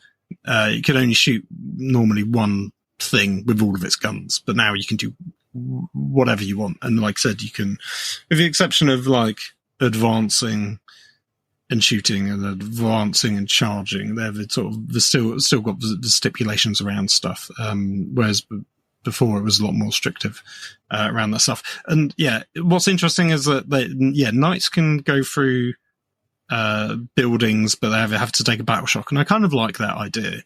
Primarchs can now go through free of charge. Cool. I'm a bit like the combination of basically monsters and vehicles the only things that can't go through through ruins. And now there's like a tax to moving whatsoever for the most part, because if you want to pivot around, that now costs you 2 inches of your movement. I feel like I get it. It just sort of feels a bit unfair. Like, knights get away scot-free, although they still get the pivot tax. They do still get the pivot tax. But the big knights do anyway. I've always said, because I think when we went through the Chaos Codex, one of the detachments has a stratagem which allows you to ram a tank through a building. Yeah. And I was like, this is brilliant. It should just be a core stratagem or part of the game. And I sort of feel like the knight thing should just apply to all vehicles and monsters, but maybe for smaller vehicles and, tanks and monsters, non-knights, non-Titanic, the battle shock penalty is much higher. So it happens on a 1 to 2 or 1 to 3 of that dice roll to go, okay, cool, I can do it, but I'm going to be penalized. Or maybe that's when you go through and there's a, -2 to your movement then, in addition to your pivoting costs. Because I think, tanks can go through ruins, like, if that's generally what they are. It's not meant to be easy. It's meant to be quite dangerous. And as long as that's represented with a mechanic of some kind, I think that's cool. But, I think, tanks are a lot harder to run and operate in these terrain-dense tables anyway. Yeah. And the fact they've now got an extra 2 inches of movement penalty on top of that, will potentially affect the meta. Whereas, interesting that knights can do it. And, to be fair, if anyone could, it would be nice. So, I don't mind totally. Too much. I think the issue with the vehicles is what they're observing is there is an increasing amount of emphasis on transports in the game. People utilize them a lot because they give good levels of reassurance around survivability. So, there's always a bit more of an emphasis on that because it obviously helps people survive any potential harassing out of line of sight fire, indirect fire, which is bad in the general sense. So, as in, bad for you if you're receiving it. And I think that's it. They probably feel like vehicles are quite prevalent, and there are maybe some exploits that they wanted to close down, and some of that has been resolved by this, this movement tax, this pivot value that they've added to things. But I just think, that innately having all that terrain on the board and doing it the way they do it, it feels to me like it feels like to me that some tuning of the shooting mechanics would go a long way in terms of cleaning some of this stuff up. I think essentially, because at its heart, right, I've said this a lot of times, because at its heart, the core kind of engine that runs Warhammer 40,000 is Age of Sigmar. There are some weird issues with it, right? Because vanilla Age of Sigmar and second and third, can't speak to fourth, shooting is super powerful in Age of Sigmar, but it's crazy rare and it's crazy expensive. There are armies that do it in abundance, but most of the time the game is built around melee and the core system is built around melee. But the weirdest thing is in 40k is that they just went, but we're just going to layer some shooting, more shooting onto the game, even though we're going to give it those kind of core ideas. But, basically by not having the Horus Heresy and older edition 40k style AP system, by not having the restrictions around targeting, by not having the negatives associated with certain types of weapon, they essentially, as I said, they've given them way too much power, and the problem is because every army in the game has got great guns. If you took a unit of if you took a unit that shot like how aggressors, for example, shoot in 40k and put it in Age of Sigmar, they'd be like a 500-point unit. They'd be so expensive. But in 40k, they're 110, or whatever it's 150. So, yeah. I think it's interesting that the game hasn't toned down the shooting to the levels of kind of what it was around 8th edition, which is probably what you do need if you then want to introduce less terrain. But 8th edition shooting was insane, Phil. Like, we look back at it, it was crazy. 8th edition shooting was nuts. I mean, maybe. It really was. Like, 8th edition shooting. I mean, do you not remember the House Raven Castellan? Yes, but I mean, that's like... That feels like a meta pick, like the one of those broken things. Do you not remember the Roberto Gilliman Razorback spam? Yes. I mean, there's always going to be lists that are good at shooting because that's the game, right? But I mean, in terms of like, I remember 8th edition, we were playing it on effectively 7th edition terrain for a lot of it. And admittedly, that did change over time, but it felt like in 9th, that was the norm for the terrain density, whereas in 8th you could, actually no, when we went to Warhammer Fest, it was a bit of a duck shooting gallery for armies that then into that shooting. So maybe I'm incorrect on that one, but I don't know. I think 7th edition was a lot better. I think the AP system is a lot nicer. Especially as a Custodes player now with my 2-up saves, is like, it's quite rare I'm rolling 2-ups in that game that we did. Because everything seems to have AP, whereas in a sort of Horus Heresy style system or 7th edition system, it's like you're either getting that 2-up or you're not. And it was quite simple. And I think in a way that's a more elegant way. The micro maths that you have to do constantly with AP, I don't like. I mean, it's not as egregious as when you also had Arm of Contempt and that, affected everything because it was an army-wide rule. I'm glad that's changed and been streamlined to a strat, for example. So that's, more beneficial. But I think the older style AP would be good because actually it would cut down on a lot of stuff that you've got to do, make stuff a lot more survivable. Oh, totally agree. Totally agree. I genuinely think that, again, you create a game where people can do everything and it's got some fundamental problems. And I think I do think that, I mean, maybe that is better for casual players because they don't really understand or want to have to necessarily have to feel bad of having mechanics that create negative fun. You know, you want mechanics that are fun for everyone. But I think, I don't know. I still advocate for the idea that the game is probably better played at smaller points levels, and I do advocate for the idea that terrains that feature boards that feature more verticality, more layers of play, I think would be a net benefit. But I think the concern there is that, again, the games are still quite big. But I'd like to be in a sort of situation where, like, it would be great if there were basically like the game could be played across 4 planes. You know what I mean? Like, you basically got the kind of subterranean, the ground floor, the rooftops, as it were, or I don't think they're called catacombs, are they? That would still be the actual undergrounds. Another word for, bridges and things, the rooftops, the rafters, etc. And then the air, like the air is an element of gameplay as well. And I think if all 4 of those elements were kind of constructed and, infantry can kind of go between all 3. Aircraft can only stay in the 1. Tanks are restricted to the ground.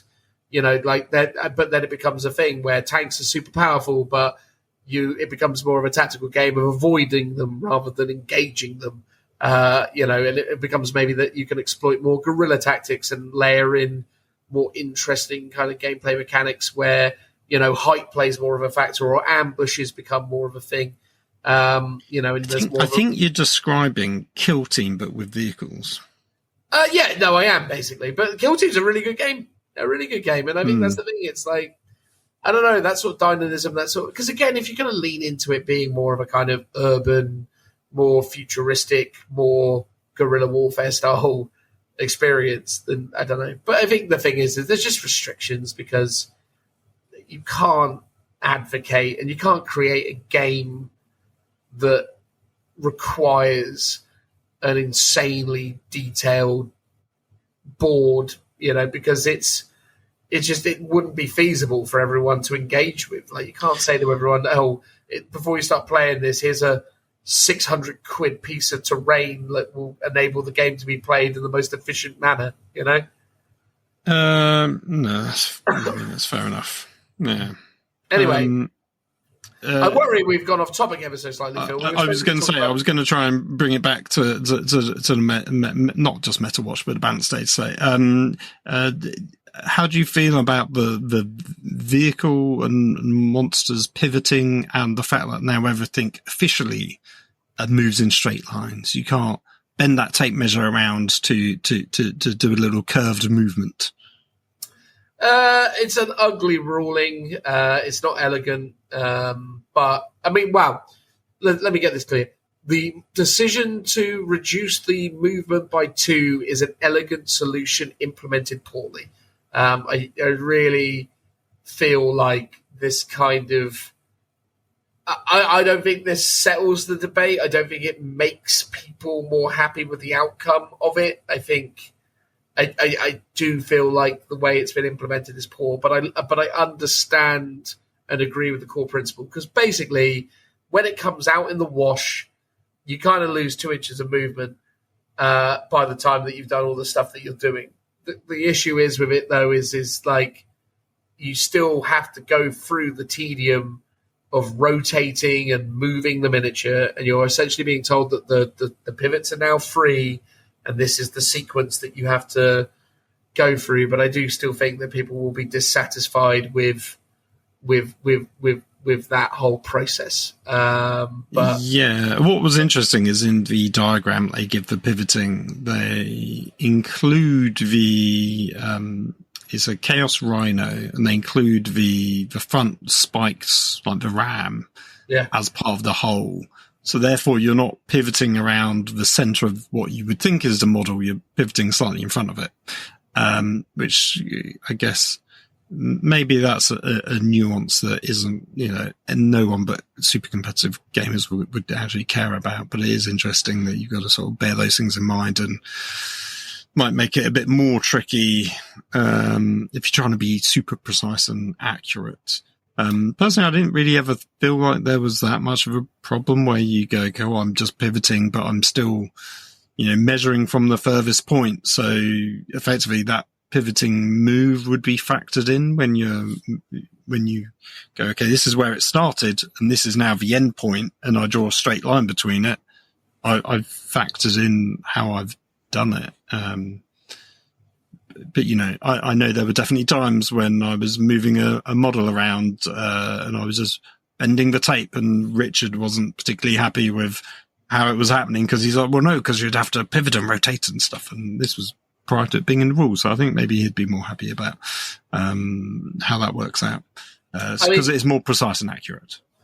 I will definitely say, whether by accident or by design, I made a habit of saying to my opponents who were dealing with vehicles and doing it myself, I normally was just like, I know it's a whole awkward thing. Just take 2 inches off the move and put it where you want it to go within, just draw it out. And it's just easier than trying to work out where, all the geometry and stuff. So, I guess the thing is okay. So, because the times you would normally get it is like a unit will be on the deployment zone, because this is where it counts. You're going first. Your vehicle sideways on. You will rotate and you will gain an extra inch or 2, and then you'll move forwards, and then maybe you'll be able to shoot something or disembark and charge a unit if you got a specific type of Land Raider on your Black Templars. Like, is it really that big a thing? Is it really such a foundational rule that this needs to be applied to everyone? It's like, I mean, I sort of get it with Knights because they've got oval bases, and actually the amount of inches you could potentially gain would be quite a lot. But I mean, it just seems it just doesn't feel like it was that much of an issue to me. But yeah, that might just be my own take. No, I don't entirely disagree with you, mate. I think, ultimately, it probably wasn't that big of an issue. But the thing is that, you and I are kind of over and not massively engaging in the high-end competitive game now. So I think maybe there were some exploits that we're not completely aware of. But yeah, I agree with you. It didn't seem like that big of a deal, or something that needed that much of a drastic set of fixes. But, they've done it for a reason. And as I say, I don't mind it, but it's a weird thing. And yet again, though, by the way, straight away everyone's like, "Oh, this is great for Elder Grav tanks," because of course it is. Elder Grav tanks. Is it because they've got bases? They got bases, and their bases are circles, Phil. Well, that is nice of them. I mean, it doesn't really change anything from then, because surely you'd have always measured to the base. Well, or maybe you'd have measured to the hole, but now you measure to the base. Right. Just another way that they keep giving to the Elder, don't they? They can never let the Elder suffer. I mean, maybe. I mean, personally, I've never been a huge fan of oval bases. I would much rather everything be on a circular base, just for aesthetics. And I don't actually mind if everything was on a base. Like, put your Lehman Russes on bases. Like, great. Like, don't mind. I think it's more opportunity to make cool little dioramas. Yeah. And maybe that's what the game needs to be on. It's like, they still do it, but very rarely do models come out now without bases. Yeah. I mean, there are some still, but most vehicles that come on bases nowadays. Yeah. What was the last major 40k vehicle they put out? On bases or without? In general, I'm trying to remember what the last. I suppose. It would have been Primaris and Gene Stealer Cult, Sisters of Battle. It was the Leagues of Votan, wasn't it? They're probably the. Yes. So the big ones. And they're baseless, aren't they? Or I think the big one is. Yeah, the big one, the Hecaton Land Fortress won't have a base. The smaller one, I don't think has a base either. No, I agree. But obviously things like the bikes are on bases and stuff like that. All the GSC vehicles and trucks are on bases, with the exception of the buggy and then the bikes. But yeah, if it's basically like an ATV sort of size or smaller, it's on a base. If it's grav, like all the Primaris stuff, it's on a base. So yeah, they are still doing tracked vehicles, the Rogel Dawn, that doesn't have a base. Yeah. But maybe in future editions, everything will just come with bases, just to, I don't know, simplify things. I mean, there is a aesthetic reason to have everything on a base, because actually, infantry end up being a couple of millimeters taller than they're meant to be against a vehicle that's not on a base, because the base is raising it up. So I've seen good reasons to put vehicles on bases, and when I have seen them, they do look quite cool. Yeah, I totally agree with you, mate. Totally agree. I think it is only to the benefit of the range, but I guess they're just the big sort of ovals they'd have to put on, and maybe it kind of restricts what they can achieve from an overall form factor. And I guess, because in a lot of instances, the easiest base you would put some of these things on are big square bases, or rectangular bases rather. And I guess that's not really their jam. No, exactly. And rounded square bases are probably the worst. That is a sin that should not have ever been created. Yeah. I think that's very true. But yeah, anyway, overall, it's sort of I think it's a perfectly adequate rule constructed in a totally weird way. But, that's kind of, I feel like that's sort of been par for the course for a few of the changes not most of them. This one is most egregious, I think, in terms of it's. But again, I understand the spirit of it. I understand what they're going for. I'm not suggesting that it's a bad one. I just think it's just a lot of layers of extra faff, I suppose. Yeah. What else you got for me, Phil? Come on, what's next? So we've done movements. We've done moving over ruins, and we briefly talked about Titans. Mortal wounds and devastating wounds. Did you want to talk about that in depth in any way? I mean, no. I mean, it's not a big deal, is it? It's just basically taking the devastating wound concept back to it. But then what I don't like about that is, I don't like the fact that you have, the joy of mortal wounds is they're a thing that does a thing. And the thing about wounds is they operate in a different way. It weirds me out when you create situations where there are contextual versions of things. It's like, these are mortal wounds, but they don't behave like mortal wounds.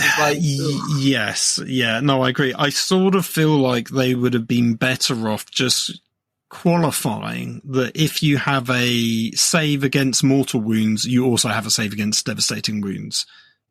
And that would have been more streamlined because devastating wounds operate in a particular manner that, yes, is similar to mortal wounds, but don't spill over. You just don't get a save from them. And rather than say, well, these are special mortal wounds that don't spill over, I think having a clear distinction between mortal wounds and devastating wounds would have been better, but they just needed to update all the rules that give you mortal wound saves to include devastating wounds. And I don't think that would have been a big ask, but maybe that would have been a big long document of listing loads of units, listing, updates, replace this rule with this rule, and they just thought it would be easier to make this change instead. Yeah, I just don't like these kind of ugly rules mechanics where there is... I just like, I say it all the time, boots on the ground was a really, really good rule because it took a problem and fixed it elegantly. Boots on the ground, 10 out of 10 rule writing. Mortal wounds, or rather devastating wounds being mortal wounds that don't spill over because blah, blah, blah reason, is not elegant. It's not clean, it's not concise, and it's not consistent. So, yeah, I hope they continue to iterate this and to figure out a better way of kind of portraying it. But ultimately, I think this is where they're going to be for the foreseeable on this, and this is going to be how they deal with it, and you just have to kind of navigate it accordingly. But yeah, personally, I'm not a fan of rules and terminology that in certain contexts performs one way and in others performs differently. I don't like caveating things, I suppose, is the way I would conclude that statement. Yes, yeah. And then going on to some other stuff, there was changes to stratagems. So there's one around things that affect stratagems. So there's two. So there's the free stratagems that you can normally get that were updated in a previous balanced Dataslate to, your captain can get a free stratagem, but then it became a free battle tactic only stratagem. That is now basically reduced the cost of any stratagem to by 1. To a minimum of 0, I guess. So you can still get, your 1 CP stratagems are now free, but then now unlocks all the stratagems because they basically said in the meta watch, again, this is a bit that I did remember. So maybe I did listen to it more than I did, that they said it was, there was an unfair balance because some detachments just had no battle tactics. So you were never getting that benefit. I think the Auric champions, from the Custodies is one such, detachment, because it would be an army full of, captains, but no one's benefiting from them. So yeah, I think that was a good change, makes it more useful. Yeah, it's a great change. It's a really, really good change. And there is a weirdly additional adverse effect, which is that they have changed the way that, increasing CP costs happen, right? So so this is things like the Calidus that could army-wide, you would pick a stratagem and increase its cost forever for the rest of the game by 1, is now a 12-inch aura ability that happens whenever a stratagem is used within that aura, which is quite cool. So in theory, it could be more punishing to your opponent, assuming that unit is still alive and within that aura range. So it gives you a bit more tactical play. I think, is it the Drukhari Archon and Cypher also have that ability? I think they were 2 notable ones in addition to the Calidus Assassin. The Archon one is interesting to see because, obviously it has the benefit of the Shadow Field, etc., or Night Shield or whatever it's called. But the thing that's kind of interesting is that, a lot of the time nowadays with Drukhari, you're going to put them inside of transports, and I don't think I know that aura doesn't work from within the transports, right? So I think the other one that I've heard people talk about is I think it's for Hive Tyrant, but with Tyrant Guard, because then you've got the Tyrant Guard will tank a lot of wounds, and it's a unit that can really get stuck into combat, whereas a lot of these units aren't necessarily combat monsters or got a huge amount of survivability. Like the Calidus Assassin, yeah, you could redeploy it and stick it down somewhere, but chances are it's just then going to just die. Yeah. I mean, it's always interesting because in theory, game mechanics that kind of layer debuffs as much as buffs is kind of interesting, and I really like the idea of characters that are incentivized to getting stuck in for either positive or negative gains, with or against yourself or your opponent. So yeah, I'm in favor of it as a change. And I'm in favor of all of it, really. I think it's definitely unlocked some interesting things. But I'd love to see mechanics that lean more into that from time to time, where there are, characters that kind of are built more around that express purpose. Like, it would be really nice if there were more characters that weren't just killy, but more debuffy in the way that they operated. So it was like, these particular, characters or unit have a, impact on OC, they have an impact on toughness, which admittedly is stuff we see in places, but I think, stuff that kind of leans into that more would be kind of interesting. Yeah. They're interesting mechanics which feel like they're a bit underutilized. Yeah, big time. So it would be great to see them. There was also two other stratagems that they changed. One was grenades, but apparently you could use at any time. Yeah, but now it's you can't advance and you can't fall back and use it. And then the other one is tank shock that they changed from. I think a weapon strength or the base strength of the unit. I cannot remember which. But now it's strength. Yeah, but now it's the toughness of the the vehicle, and it's specifically tanks, not. Is it tanks and not walkers? Vehicles. Oh, so it's still vehicles, but not. But not monsters. Not right, monsters. okay. Correct. Yeah. Yeah, you have to be made of metal or some kind of, metal type. Which makes sense. And they said basically that, things like knights were just too good at it, which was understandable because they were. I don't know if it's the strength of a weapon and it's like, strength 20 because it's a huge power fist or something. That is pretty ridiculous. I think the amount of time you roll all those dice, though, mate, and not get a 5. Well, yeah, that's true. I think one interesting, funny quirks of this rule change is that now the Tau Tide Wall can tank shock because it's a vehicle that can move and it's got decent toughness, whereas before it didn't have a weapon to to be able to do it. You'll be floated to death. It seems entirely plausible that you would be crushed to death beneath a tide wall, right? I guess so. Yeah. I can't pretend that couldn't happen. No, that's true. And then the downside I realized with my new Thunder Warriors army is with the grenade stratagem. I was like, oh, let's see what custodies have grenades, has the grenade keywords. Turns out none of them. Which I distinctly remember them having Tanglefoot grenades, at least in previous editions. And in Horus Heresy, they can have, I think, crack, frag, or at least melter they can have. So they do have grenades at some point in history, but no more, sadly.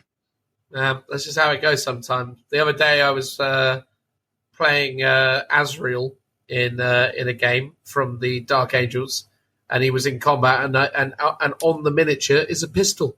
So there is a pistol modelled on the miniature, and I was like, "Oh, I'll shoot you in combat with my bolt pistol." It's probably master crafted because he, chapter master, and I went to look it up. It's like, oh, he doesn't have a bolt pistol, he doesn't have a plasma pistol, he doesn't have any pistol. But its model does. Something fine. This game's gone mad. Well, that's quite interesting. And another, I guess, on a slight segue, another like weird rules interaction as part of the balanced Dataslate update.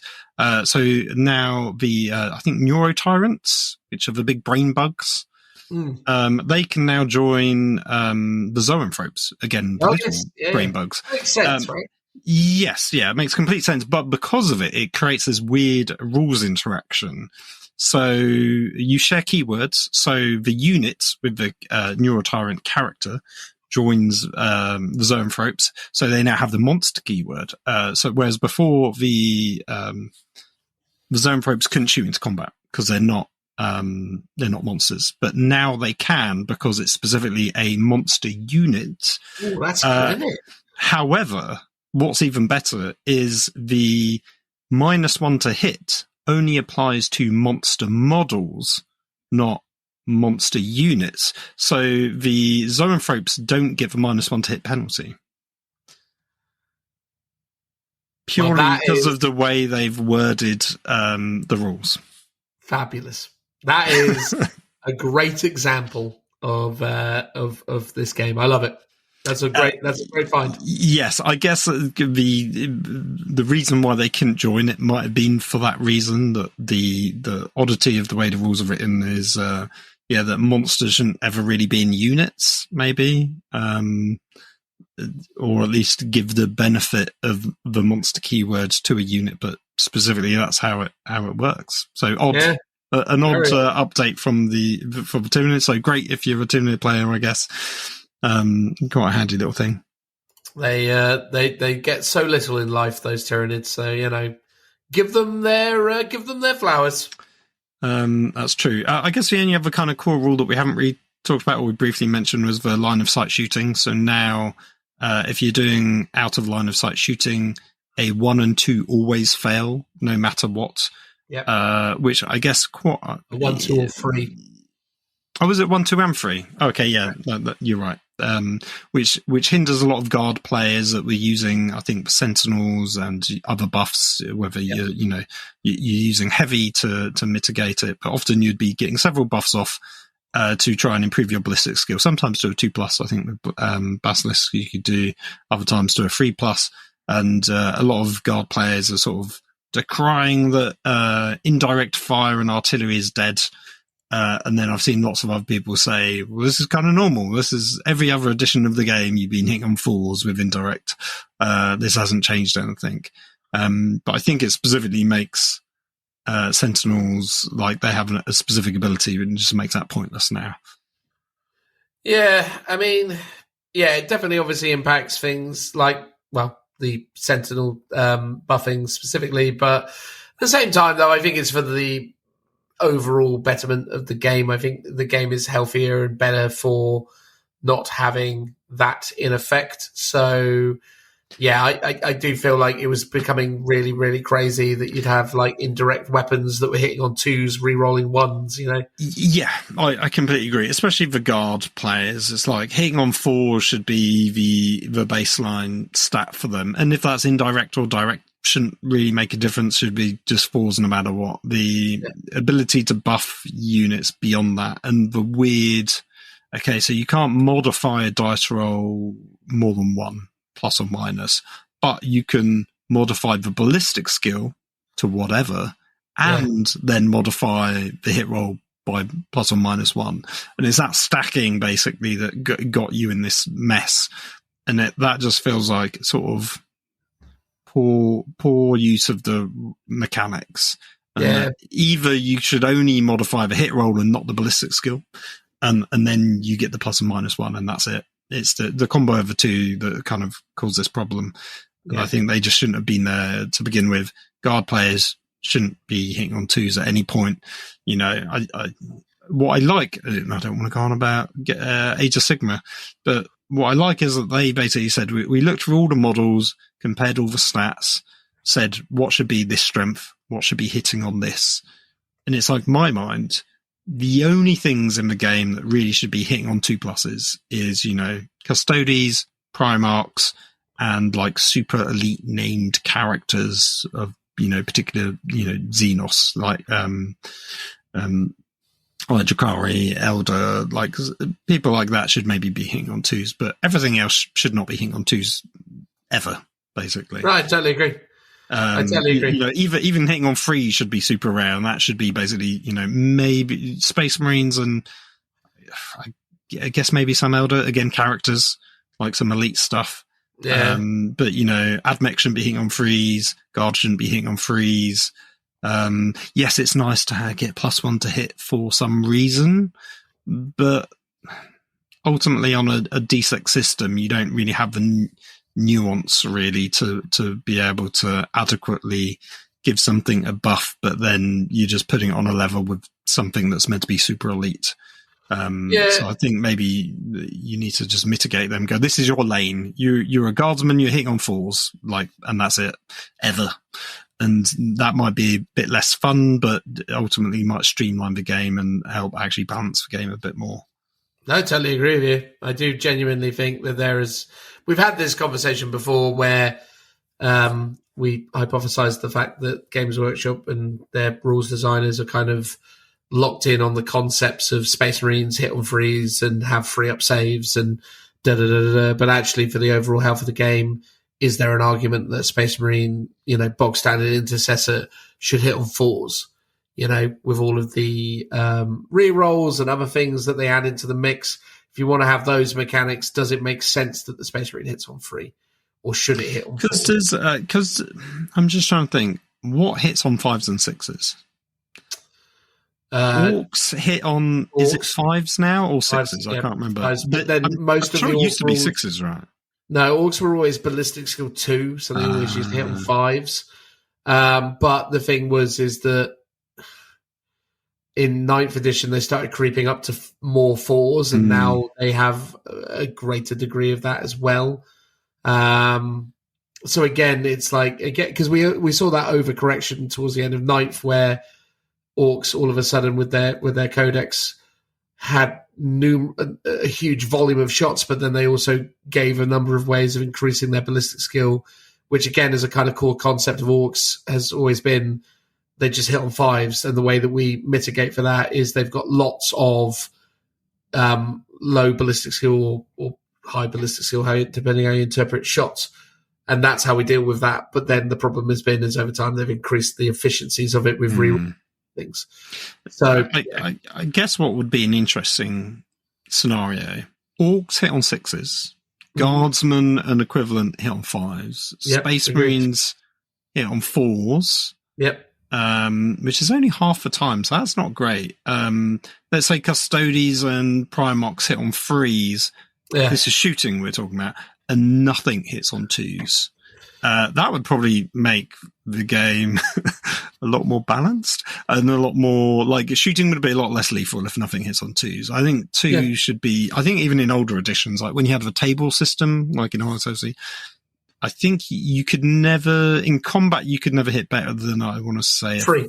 It was a 3, wasn't it? But correct. Shooting could go to a 2, but you had to have a crazy high.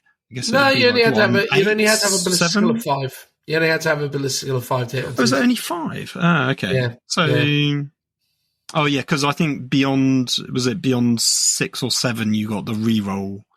Correct. Yeah. So if you were ballistic skill 6, you hit on 2s with a reroll of a 6+. That was it. Yeah. And then if you had a ballistic skill of 7, you had a reroll of a 5+, so hit on 2s, rerolls of 5s.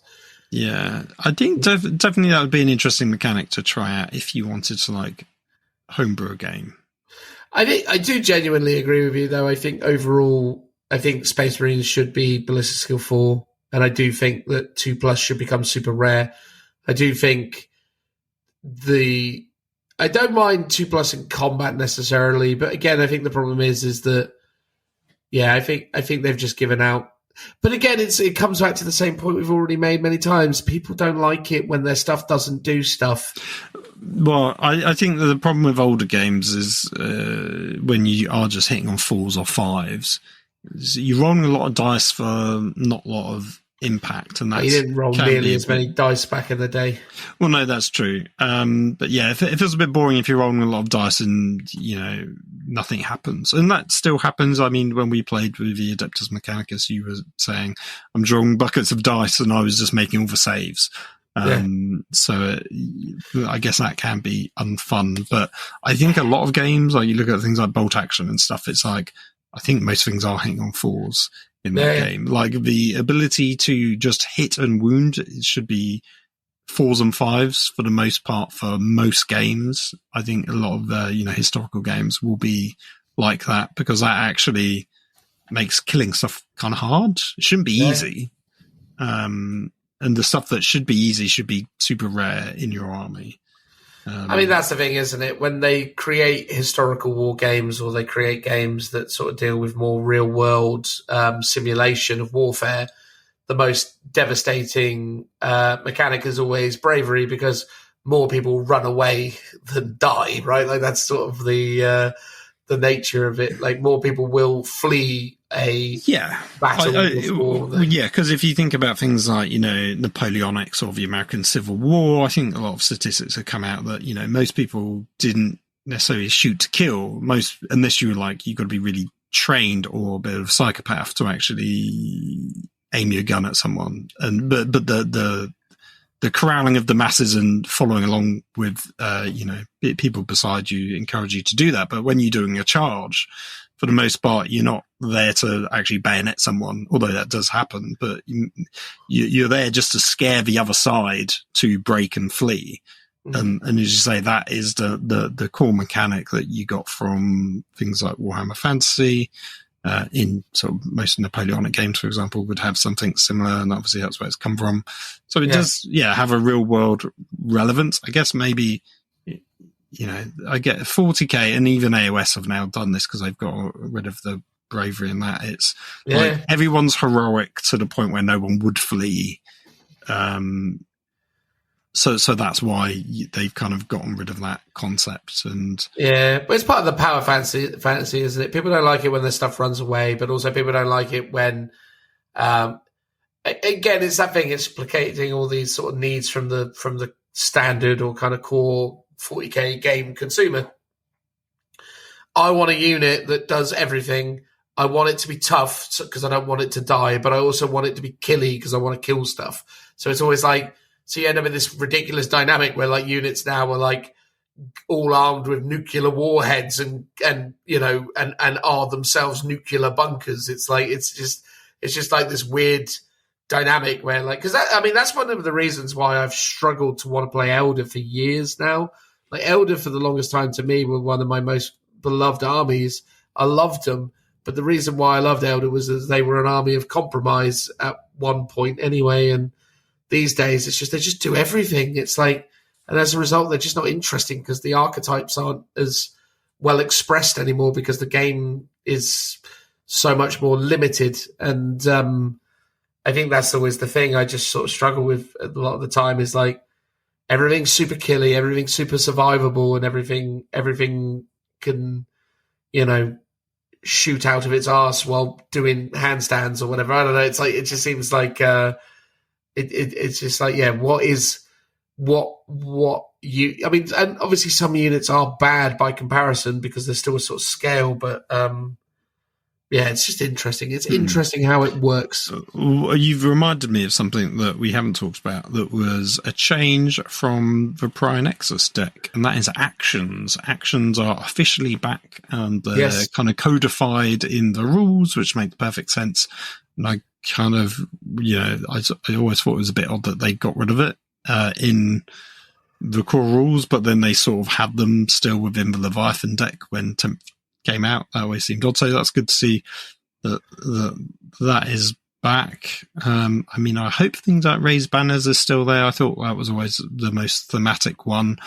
I guess my criticism of the sort of the actions is I was trying to think back to our game that we did, the Thunder Warriors versus Adeptus Mechanicus. I was trying to think of what actions I actually did. I remember sabotage. So my Terminators had to be within a ruin, which they already were, and they basically had to stay there and not do anything for a turn. And then in your turn, they kind of blew up the building and got some points. And I was like, okay, that one was actually really thematic. I liked that one. But I honestly can't remember anything else in terms of battle tactics that I did. I know I scored lots of points. But I can't remember what any of them were, which makes me feel like they weren't that interesting or thematic. That instead I just sort of, this might be my own mindset that I just viewed it as, what do I need to do to score points?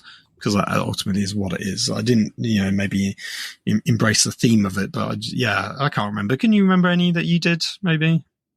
Oh yeah, there was, a few different ones. So there's like this one, something or other locus, where you, You had to get the center of the table, didn't you? Yeah, correct. And then, there were a bunch of different ones that had a bunch of different sort of benefits to them. I quite like how they work, because they definitely, were more interesting than some of the others. But you are right. Like, fundamentally, the core concept of stand on the circle and ding points is still kind of ever present with it. And okay, fair enough. Like, the sabotage one was actually legitimately very interesting.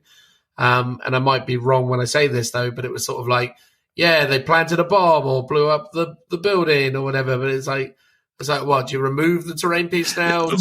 Yeah. I mean, if you were going to really lean into that kind of fun narrative, it's like, cool, the building disappears or everything within the building after, the turn has to take some mortal wounds or something would be, okay, that would elevate it. And I feel like if there was a deck of cards that was much more narrative laden, I think that's what it should be.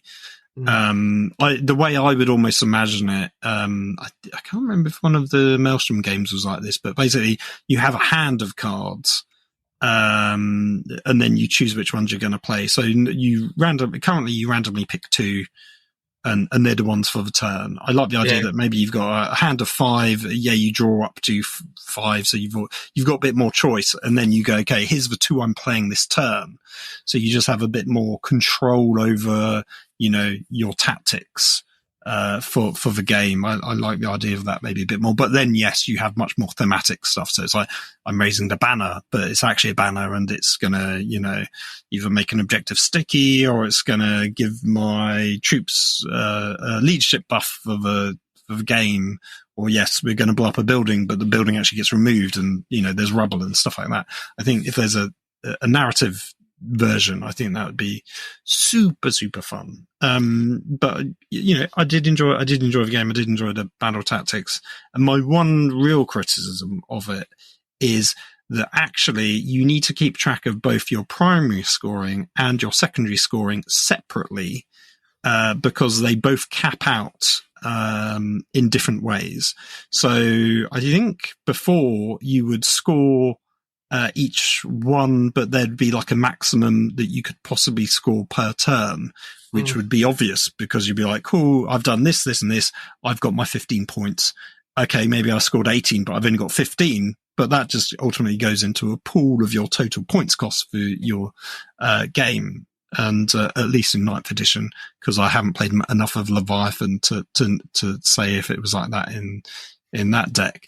But now it's, you score your points, you can score like wildly up to like 20 points in a turn or more on your secondaries. And I think your primaries can go, is it just up to 15 maybe? I can't quite remember, but actually it might be more. Primary goes up to 50, secondaries up to 40 now, isn't it? Oh yeah. So, I mean, on a per turn, it's like you score this per objective, so you could score quite a lot. So it's whatever the points are. But yeah, the primary is up to 50 points for the game. Your secondary is up to 40 points for the game, and then there's 10 for painting.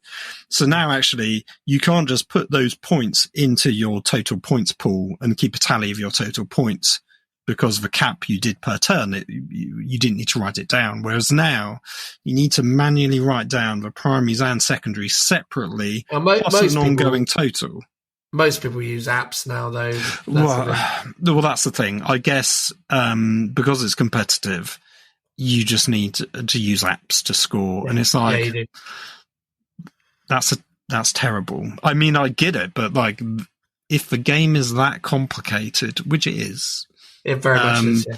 I feel like that's poor game design. If I'm going to be really, really critical, like it is, yeah. But the problem is, it's not speedy or easy or accessible. Nope. Ultimately, it slows the game down. Yeah. It's not fun. Doing maps is not fun in a game. It's not interesting.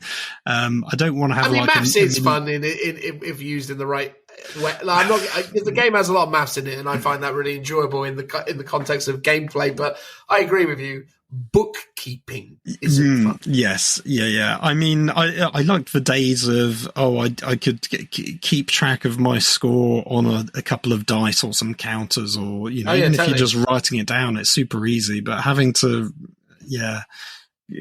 write everything in an app to keep track of it because it's so complicated. Like that's not. I don't think. I'm gonna. It's a trope that Americans, and this is controversial, a trope that Americans like big game scores, right? That's why American football has really high scores, basketball has really high scores. You know, football, an English sport, soccer to Americans, scores between 1 to 4 points a team at most. It's super low scoring. Obviously, things like cricket and tennis there have been instances where people have scored 8 goals. Yes, but they haven't scored 60. They haven't scored 90, right? Yeah, I would dispute the basketball one in so much as, admittedly, right, you could basically go, because basketball you can either score 2 points or 3 points, but depending on where you are located on the court, right? So if you hit a 3-pointer, a longer shot, that's 3 points, and then obviously you get 2 for just getting it within the area.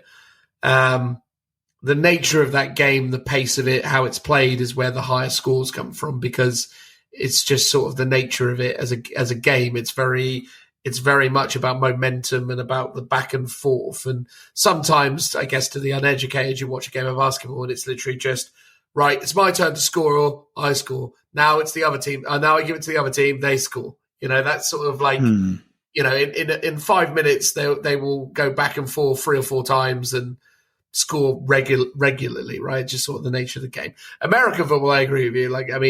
There are very high scoring metrics on that. And I do agree also that Americans like it. I do think that's why Age of Sigmar has moved up to 10 points per turn. Because again, they were like, we still need, the Americans are still not loving it. I don't know, because I think when 8th edition came out and the ITC was doing its thing, and then that slowly got adopted over into the more competitive scene. That was the general philosophy of Americans. And if you're an American and you disapprove of this, let us know in the comments or have a go at me in the street.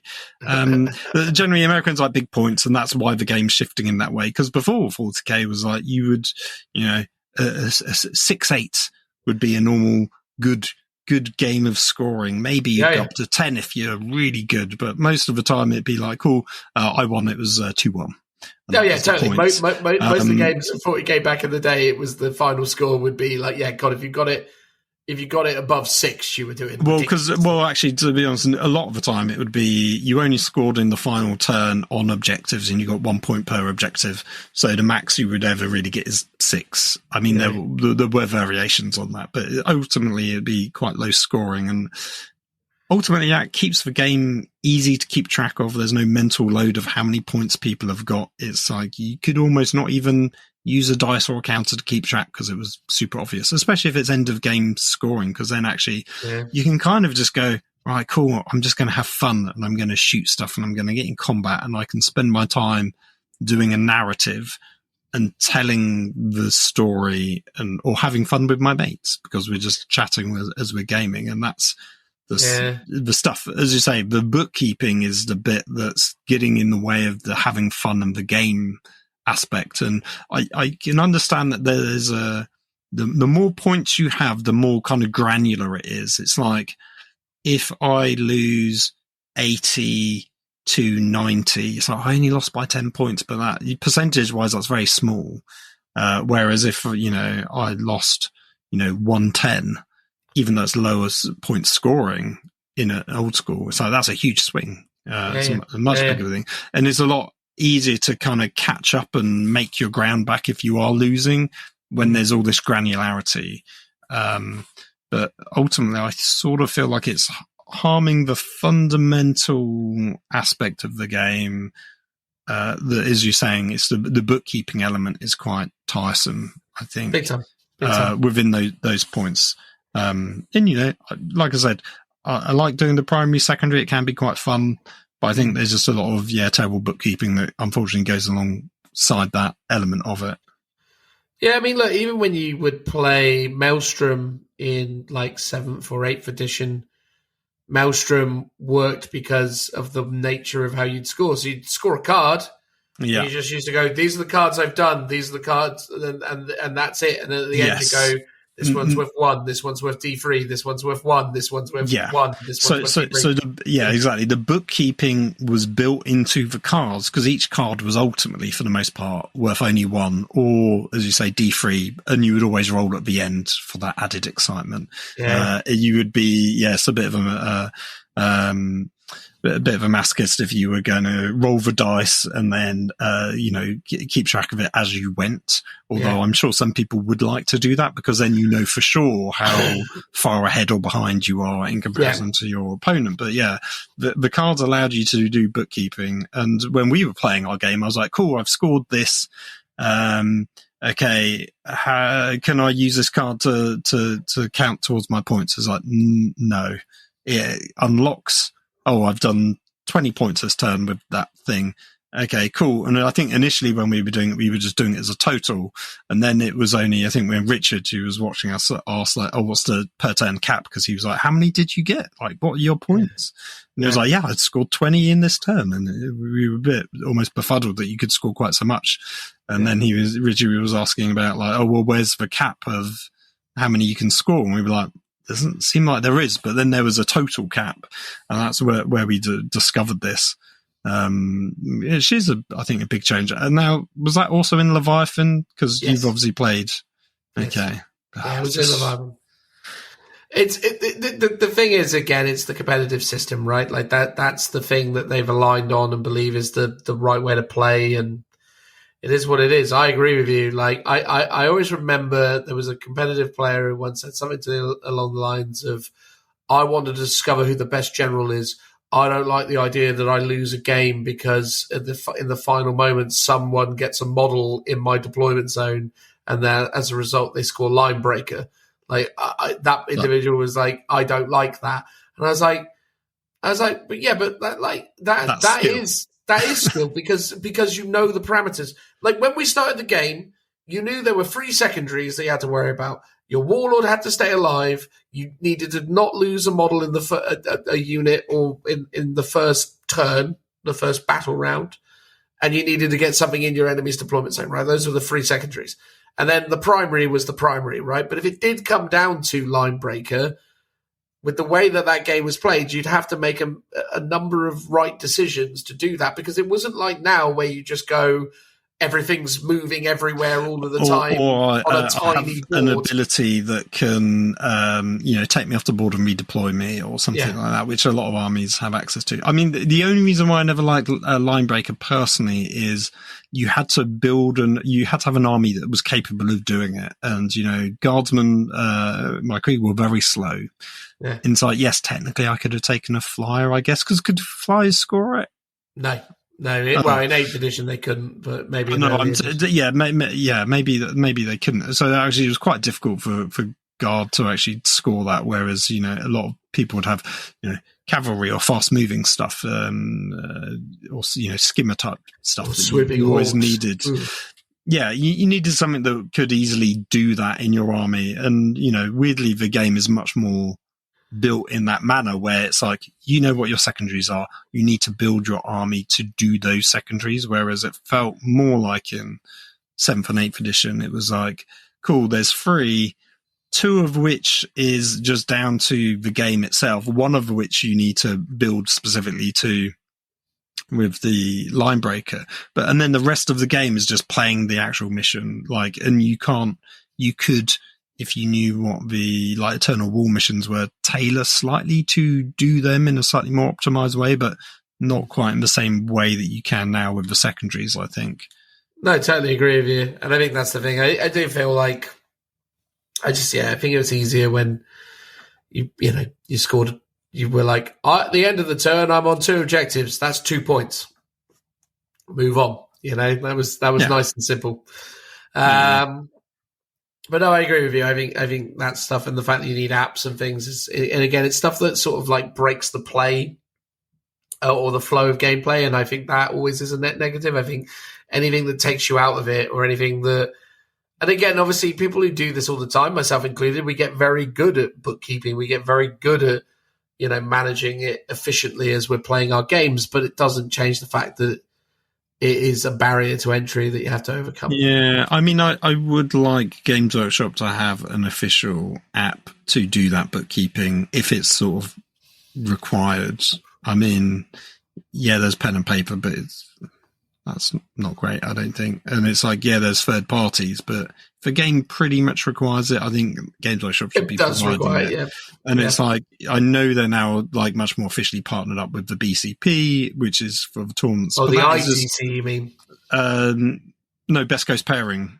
Oh, I think, yeah. Are they paired with them or did they buy them? I know they bought the ITC, but... They sort of took over the ITC, didn't they? Which came with the BCP app, I think. I'm not entirely sure, but basically that's for tournament end of game scoring. It's and for logging your final scores. It's not for your turn by turn scoring, which I think would be great. I've said it many a times. If Games Workshop wants more crunchy data and numbers, if you had an app that tracked your games, whether that's casual or competitive, and it could track your turn-by-turn scoring, that gives you so much more data to mine if you're trying to balance a game. Yeah, totally. So, yeah, if they did something like that, that'd be great.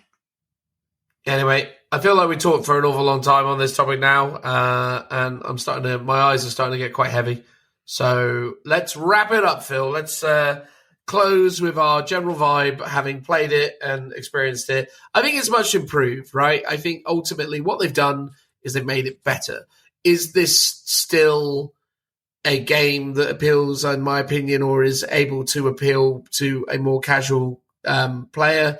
No, but then at the same time, that's such a kind of nebulous ideology anyway, in so much as, how casual are you getting into this sort of stuff these days? I don't know. I think ultimately 40k 10th edition is still 40k 10th edition. To call it 10.5 is, I think, a little bit of an exaggeration because it's basically a slightly more cleaned up version.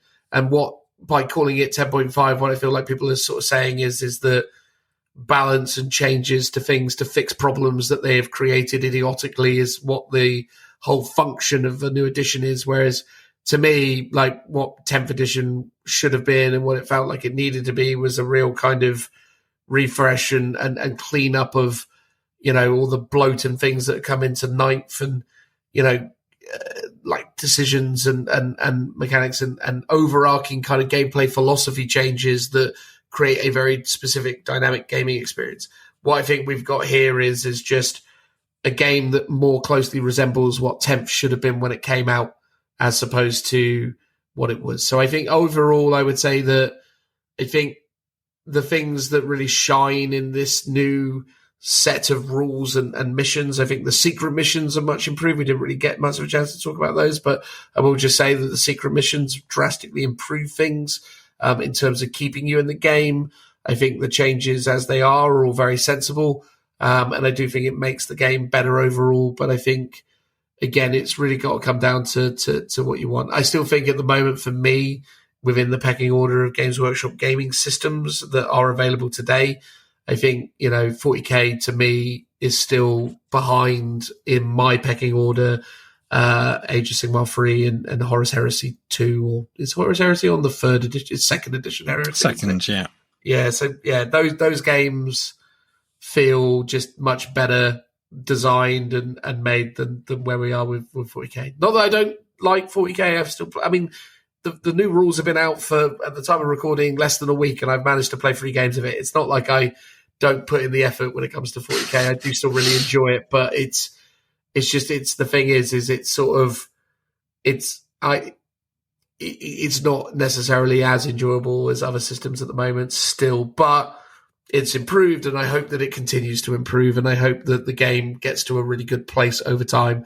Probably around the time that they change everything would be my assertion, but we'll see. Yes. I think you've summed up quite correctly that it's still 40k. If you aren't enjoying 10th edition, you're probably still not going to enjoy 10th edition. If you're enjoying 10th edition, you'll enjoy it a bit more. Or if you're not liking it, you'll not like it a little bit less because you'll enjoy it a touch more. But it's still, at its core, the 10th edition 40k. think the one thing we didn't talk about is, Adeptus Mechanicus has had a lot of changes to data sheets. Weapon profiles have changed quite a lot for stuff like that. So, your cards are going to be invalid for those people, but your units have gotten a lot better. And the reason why I wanted to bring that up is basically because it feels like this is where we should be at the launch of the codexes. I sort of feel like the last year should have been, we're just all playing indexes. We're just all happy with the indexes. Games Workshop's gathering the info to balance the game for the armies. And at this point, they could have been like, cool, we've had a whole year of playtesting. We're refining the rules slightly to the core rules. And now here's all the codexes. And the codexes will all be pretty valid. They'll all be pretty balanced because you've had all that playtesting. And I think that would have not that they would ever do that, but I think that would have been a great way to kind of truly launch the edition, because it feels like that's where we should be at this stage with the major balancing of the factions. So, yeah, it's great that they've done a relatively good job at balancing the factions. That's what this is really about. And yeah, there's some tweaks to the core rules, but they're not more major. It's mostly, here's some shiny toys for everybody's armies, so they feel like their armies can play a bit better. Ultimately, is what you're getting out of this balance update. I will say this as well, though. If you value balance and you value those sort of concepts and you put that above all else, this does it, right? It's a really, really very well balanced game at the moment in terms of, it feels like there's lots of really interesting ways that you can play it and lots of things you can do. And the system is deep and it does offer a lot of fun, and there are things that are really enjoyable about it. It's just that, again, it's the rigidity in which you have to play it and the way that it's kind of, again, I worry that people listen to us say this sort of stuff and they just go, oh, well, why are you even doing this anymore if you don't enjoy it? Like, oh, shut up if you don't like it. And it's because of the fact that, I suppose for us, we come at it from a perspective as we remember when this was like a smorgasbord or a kind of platform for creativity and a more expressive, more kind of open source thing where, it facilitated so many different ways. I mean, I remember when they talked about the free ways to play and conceptualizing that, but also just the notion that this game could facilitate really amazing narrative and really fun, gaming for casual players wanting to just kind of express their kind of creativity and army building and all this sort of stuff. And then there also was the competitive wedge of it. But it just feels like more and more that we're just going to that wedge, and it feels like you kind of, as much as they are developing a more balanced, more competitive system, it is to the detriment to the things that made it 40k, and that's... Well, their focus and priorities, the competitive side of things. And, in the last year, what have they done for the open play and the narrative players? You've had 2 Crusade books, and that's kind of it. And there's been nothing else. There's no Maelstrom deck in the kind of Maelstrom fun deck. There's no Warzone books or campaign books. It's just, I guess the Crusade books are the campaign books, but if you're not into Crusades, there's nothing really there for you. It's basically Crusade or competitive, and that's the top only 2 options.